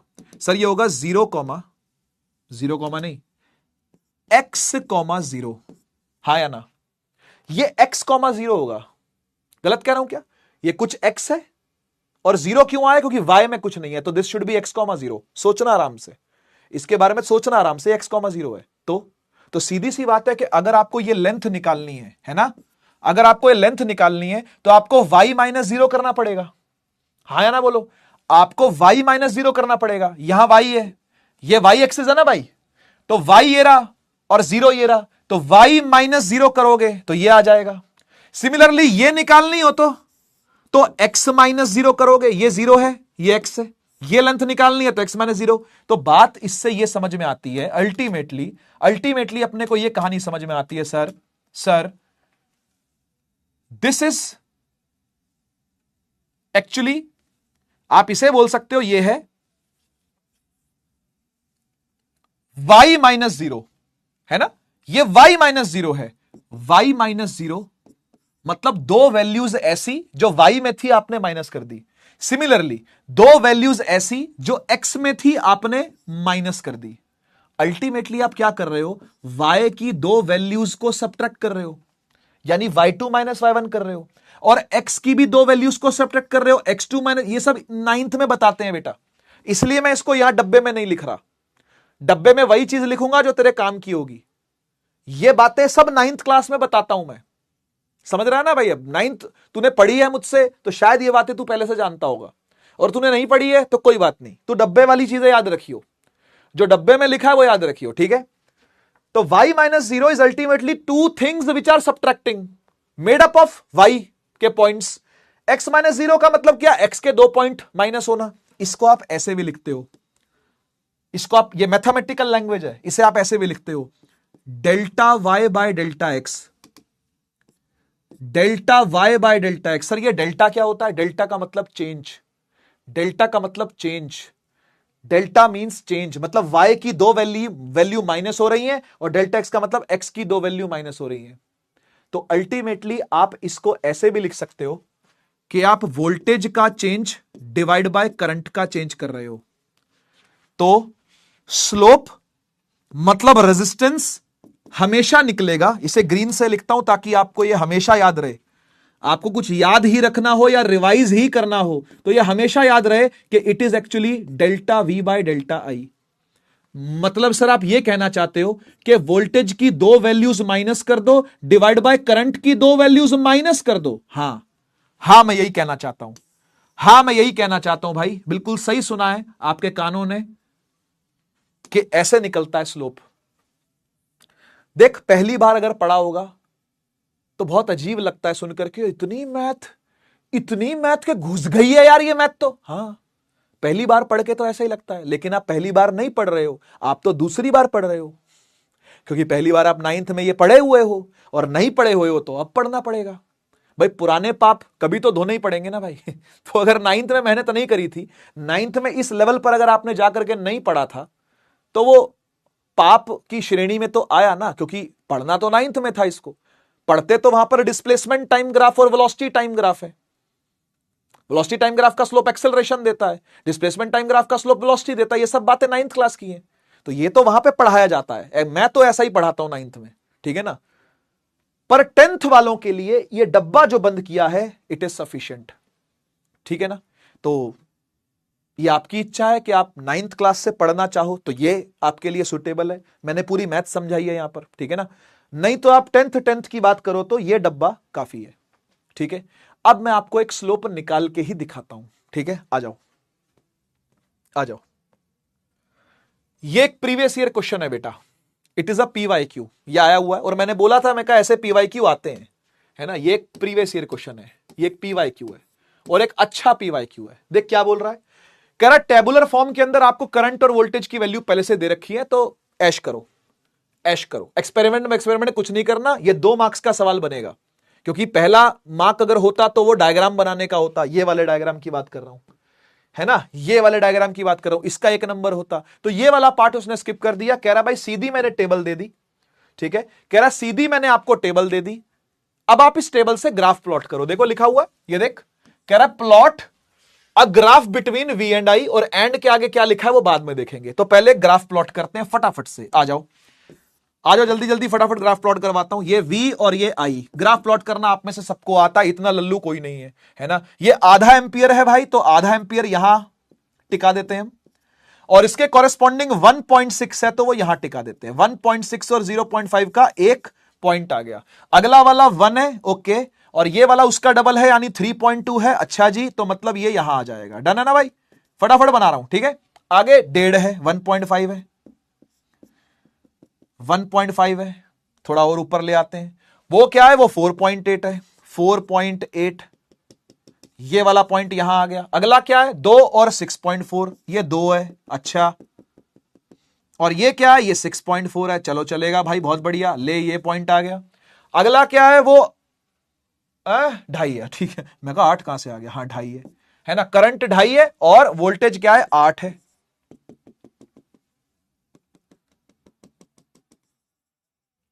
जोड़ दो, अरे जोड़ दो, अरे जोड़ दिया। अरे जोड़ दिया, है ना, जुड़ गया, जुड़ गया। ये 1 मार्क आपको मिल जाएगा, पूरा प्लॉट करने का 1 मार्क आपके झोली में गिर गया है, ठीक है। अब एंड के बाद क्या कह रहा है, एंड के बाद कह रहा है calculate the resistance of the resistor. इसमें बच्चे मारते हैं शॉर्टकट, नहीं मारना शॉर्टकट। बच्चा कहता है सर क्या बात कर रहे हो, सर हमको फॉर्मूला पता है, सर हमको मत बताओ। फॉर्मूला होता है V is equal to I R. V उठा लो 1.6, है ना, और आई उठा लो 0.5 इंटू में R, है ना। तो R निकल के आ गया 1.6 डिवाइड बाय 0.5, है ना। काटेंगे तो कितना आएगा, ये जितना भी आएगा मतलब 3.2 आ जाएगा, 3.2 ओम। सर ये रेजिस्टेंस निकल के आ गई, ठीक है ना। 3.2 इसकी यूनिट होती है ओम, यूनिट भी बता रहा हूं आपको मैं, ठीक है। अगर आप ये करके आए तो मैडम इसको काट देगी और आपको 1 नंबर मिल जाएगा सिर्फ और सिर्फ ग्राफ का। आपने ये काम नहीं करना, ध्यान से सुन लो बात को, आपने ये काम नहीं करना। किसी भी वैल्यू को उठा करके आपने v बराबर आई आर कर दिया, ये नहीं चलेगा। अगर वो ग्राफ प्लॉट करवा रहा है आपसे, बात को समझना, अगर वो ग्राफ प्लॉट करवा रहा है आपसे, तो वो सीधा सीधा आपसे ये चाहता है कि स्लोप निकाल बे। शक्ल क्या लेके बैठा है, स्लोप निकाल, आजा स्लोप निकाले। तो स्लोप निकालने का मतलब मैंने आरडीएक्स से क्या बताया आपको, एक राइट एंगल ट्रायंगल ढूंढो, बोला था ना, एक राइट एंगल ट्रायंगल ढूंढ, है ना, और P बाय B कर दे, ये पहली चीज, और ये दूसरी चीज, है ना, ये बताया था। पर ये तरीका जो है ना, ये 9th में ज्यादा काम आता है। सर 10th में क्या काम आएगा, 10th में कुछ नहीं करना, 10th में और सिंपल है। सर मतलब राइट एंगल ट्रायंगल नहीं ढूंढना क्या, मतलब सर हमको ये नहीं करना क्या, ये हाइपोटेनस है ना, और ये राइट एंगल ट्रायंगल आ गया, देखो ये रहा हवा में लटका हुआ राइट एंगल ट्रायंगल, है ना, और ये P है, ये B है। हाँ यही कर रहे हैं हम यही कर रहे हैं, लेकिन कुछ भी लेंदी नहीं करेंगे, हम कुछ भी लंबा नहीं करेंगे। कर हम यही रहे हैं, लेकिन कुछ भी लेंदी नहीं करेंगे। तो क्या करेंगे, ये 9th के लिए ठीक था, राइट एंगल ट्रायंगल ढूंढो, P बाय B, ये 9th के लिए ठीक था। 10th में तो आपको डायरेक्ट पता है, 10th में तो आपको डायरेक्ट पता है कि स्लोप vi का आपको R देता है, और R ultimately delta V by delta I है। हां या ना बोलो। ये देख स्लोप आपको रेजिस्टेंस देता है, और वो delta V by delta I है। और delta V by delta I को कैसे लिखते हैं, V2 माइनस V1 अपॉन में I2 माइनस I1। तो यहां ये सब कोई भसड़ पालने की जरूरत ही नहीं है आपको। यहां कोई राइट एंगल ट्रायंगल ढूंढेंगे फिर P बाय B का, अबे रहने दे यार, चिल मारना। तुझे पता ना फॉर्मूला क्या है VI का स्लोप क्या होता है, R होता है ना। तो 9th क्लास में क्यों डुबकी लगानी है तूने, 11th क्लास में क्यों डुबकी लगानी है, छोड़ना यार। तुझे पता है स्लोप VI का है, वो R देगा। R क्या है, delta V by delta I। तो डेल्टा V क्या होता है बेटा, V2 माइनस V1 अपॉन में I2 माइनस I1। सही है, समझ में आया। अब सवाल उठता है कि V2 किसको लें, V1 किसको लें, I2 किसको लें, I1 किसको लें। और सर ऐसा करना जरूरी है क्या, हाँ शॉर्टकट नहीं लगाना। वो जो मैंने दिखाया था काट देगी मैडम, जैसे मैंने काटा वैसे मैडम भी काट देगी, और बोर्ड वाली भी काट देगी। अगर बोर्ड वाली चेक कर रही हो तो वो काट देगी, है ना। आपको यही तरीका लगाना है, सीख लो इस चीज को। कुछ चीजें सीखने वाली होती हैं और कुछ चीजें नहीं आती हैं, तो उसको सीखना ही पड़ता है, ठीक है। अब क्या करें सर, कहां से आएगा V2, कहां से आएगा V1, कहां से आएगा I2, कहां से आएगा I1। सुन ध्यान से, बहुत सिंपल तरीका बताता हूं काम करने का, बहुत सिंपल तरीका। स्कूल के टीचर कंफ्यूज करते हैं, यहां वहां वाले टीचर भैया दीदी ये सब कंफ्यूज करते हैं भाई। मैं साफ सटीक तरीका बताता हूं तुझे काम करने का। V2 minus V1, I2 minus I1, ये कहां से लेने हैं, आपने कोने कोने वाली वैल्यू उठा लेनी है बस।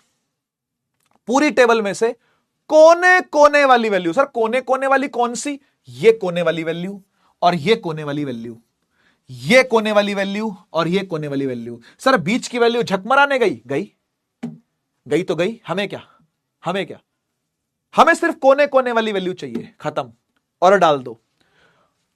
बड़ी वोल्टेज कौन सी है, 8, ये देख वोल्टेज है, बड़ी वोल्टेज कौन सी है 8, माइनस छोटी कौन सी है 1.6, डिवाइड बाय बड़ा करंट कौन सा है 2.5, माइनस छोटा करंट कौन सा है 0.5। जल्दी से मुझे इसका आंसर बताओ। 8 में से 1.6 जाएगा तो बचेगा 6.4, बात सही है। डिवाइड बाय 2.5 में से 0.5 गया तो 2 बचा, काट दोगे तो 3.2 ओम आएगा। और आपने अभी चेक किया था, उससे भी यही आ रहा था आंसर। पर मैंने बोला ना शॉर्टकट नहीं लगाना, इसी तरीके से चल के आंसर निकालना, पूरा 1 मार्क आपकी झोली में और आ जाएगा, एक इसका और एक इसका। समझ में आया। अब बहुत सारे बच्चे प्रश्न करेंगे, सर कोने कोने वाली वैल्यू ही क्यों ली आपने, बीच वालों को ऐसे तिरस्कृत क्यों कर दिया, इनको क्लास से बाहर क्यों निकाल दिया सर आपने। सच बता दो, सच एकदम सच बता दो, सच बताऊंगा देख, सच एकदम सच बताऊंगा। सच ये है कि मैं अभी भी वही कर रहा हूं जो मैं बोल रहा था, P बाय B। बस मैंने तुझे खोल के नहीं बताई वो वाली चीज, क्योंकि तू 9th पढ़ के सही से नहीं आया है, तुझे 9th वाली चीजें ढंग से याद नहीं आ रही हैं। नाइन्थ वाली चीजों में तेरा हाथ कच्चा है, उस टाइम तूने स्लोप भर भर के नहीं निकाला, प्रैक्टिस कुछ कच्ची रही, या थ्योरी ही नहीं पढ़ी, या स्लोप के बारे में सुना ही कभी नहीं। मैं अल्टीमेटली P बाय बी ही निकाल रहा हूं बेटा, जो RDX ने बोला वो वही करेगा, चाहे वो दिखाए कुछ भी। अंदर से वो P बाय बी ही है। देख, असल में मैं P बाय बी ही कर रहा हूं, ठीक है ना। मैं एक कोने वाली वैल्यू इसकी लेके बैठा हूं 2.5, और एक कोने वाली वैल्यू यहां की लेके बैठा हूं 0.5, 1.6। तो मैंने 8 में से, चेक कर, 8 में से 1.6 माइनस किया और 2.5 में से 0.5 माइनस किया, परपेंडिकुलर ऊपर और बेस नीचे। Coordinate geometry. आप टेंशन ना लें, ये सारी बातें रहने दो, ये सारी बातों की टेंशन ना लो, ठीक है ना। 9th क्लास को दोष मत दो, है ना। पुराने पाप जो हो गए सो हो गए, आप दोष मत दो उनको, आप बस मेरे तरीके से चलो। आपको आंसर नहीं मिले ऐसा हो ही नहीं सकता, पूरे मार्क्स मिलेंगे, कोने कोने वाली वैल्यू पकड़नी है, ठीक है। और इसके क्यों का जवाब 9th क्लास में है कि आप असल में P बाय बी ही कर रहे हो और कुछ नहीं, ठीक है। तो कोने कोने वाली वैल्यू पकड़ना वोल्टेजों की भी, कोने कोने वाली वैल्यू पकड़ना करंट की भी, और ये निकाल देना। अच्छा, मैं आपको एक और भी इसकी रीजनिंग देता हूं कि ऐसा क्यों कर रहे हैं हम, कोने कोने वाली वैल्यूज ही क्यों उठा रहे हैं, बीच वालों को ऐसे क्लास से बाहर कान पकड़ के क्यों खड़ा कर दिया है हमने। इसके पीछे एक रीजन ये है कि हम चाहते हैं कि हम दोनों एक्सट्रीम्स ले लें और एक एवरेज वैल्यू फाइंड करें, रेजिस्टेंस की एवरेज वैल्यू फाइंड करें। तो हमने दोनों एक्सट्रीम ले लिए, आप समझ गए ना। एक एक्सट्रीम अमीरी, एक एक्सट्रीम गरीबी, एक रिक्शे वाला और एक अंबानी, दोनों की दौलत लेके डिवाइड बाय 2 कर दी। ठीक है ना। तो बीच में आ जाएगा ना कुछ, रिक्शे वाले से थोड़ा ऊपर और अंबानी से थोड़ा नीचे, समझ गए ना, वही हुआ है। तो एक एवरेज वैल्यू ले ली हमने, एक एक्सट्रीम और दूसरे एक्सट्रीम के बीच में कुछ आ गया है, तो ये सबको कवर कर गया। असल में मैंने किसी को क्लास से बाहर नहीं निकाला, मैंने किसी को, सब क्लास में ही है। इन सबको एवरेजली इंक्लूड कर दिया गया। कोने कोने वाली वैल्यूज में इतना जोर है, कोने कोने वाली वैल्यूज में इतना दम है। चलो, बहुत है आज के लिए, ठीक है। होपफुली आप इस चीज को समझ पाए, और मुझे बताना एक बार जरा कि इतनी पीक डिटेलिंग जो मैंने आज दी है, तो एक बार बता देना, मतलब ये पीक डिटेलिंग कैसी लगी आपको, पीक डिटेलिंग बाय RDX कैसा लगा। वो भी तब जब 9th क्लास शायद आप मुझसे ना पढ़े हुए हो या पढ़े हुए हो, पता नहीं, आई डोंट नो, ठीक है।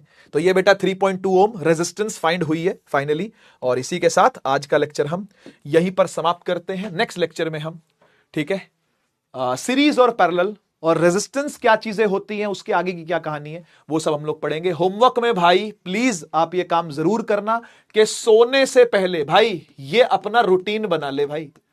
अगर RDX की क्लास में मजा लेना है पूरा, आगे की क्लासेस भी पिछले की क्लासेस, आगे की क्लासेस भी पिछले की क्लासेस से रिलेट करके अगर मजा आएगा ना, तो बहुत बहुत अल्टीमेट मजा आएगा, मैं आपको बता रहा हूं। तो सोने से पहले रिकॉल, इसको अपना रूटीन बना बेटा, ठीक है, इसको अपना रूटीन बना। और मेरी तरफ से आज के लिए इतना ही, ठीक है बेटा। गाने की एकदम हिम्मत नहीं है, ठीक है, 3 बजे से क्लास ले रहा हूं, और अभी फिर एक क्लास है 9 बजे से, ठीक है, बजने वाले हैं। गले की बैंड हो रखी है, पर मैं करूंगा, ठीक है, मैं गा दूंगा आपके लिए गाना, ठीक है। उफ, कुछ कहना है और कुछ कहना है? मजा आ गया। थैंक यू यार, थैंक यू सो मच। आज यार बालों में शैम्पू किया इसलिए सूखे सूखे लग रहे हैं ना, है ना, मुझे भी लग रहे हैं, वाइट से लग रहे हैं, लाइट पड़ रही है डायरेक्ट, है ना, कुछ ज्यादा ही रिफ्लेक्टिंग हो गए हैं बाल, ठीक है। हाँ, सोने से पहले बेटा रिकॉल कर लेना, है ना, फिर सोने चले जाना। अभी एकदम ऐसे क्लास लेते ही मत सो जाओ, क्लास ले रहे हैं लेते लेते सो गए, ऐसे नहीं करने का, ठीक है, कि क्लास एंड तो तुम भी एंड, मतलब ऐसा नहीं करने का। सोने से पहले प्लीज रिकॉल कर लीजिएगा, ठीक है। और हाँ, सिद्धार्थ सर तक सारे मैसेजेस पहुंचा देना। देखते हैं किसमें कितना है दम। मिलते हैं नेक्स्ट क्लास में, तब तक के लिए take care, tata bye bye, Bharat माता की जय, जय हिंद, वंदे मातरम।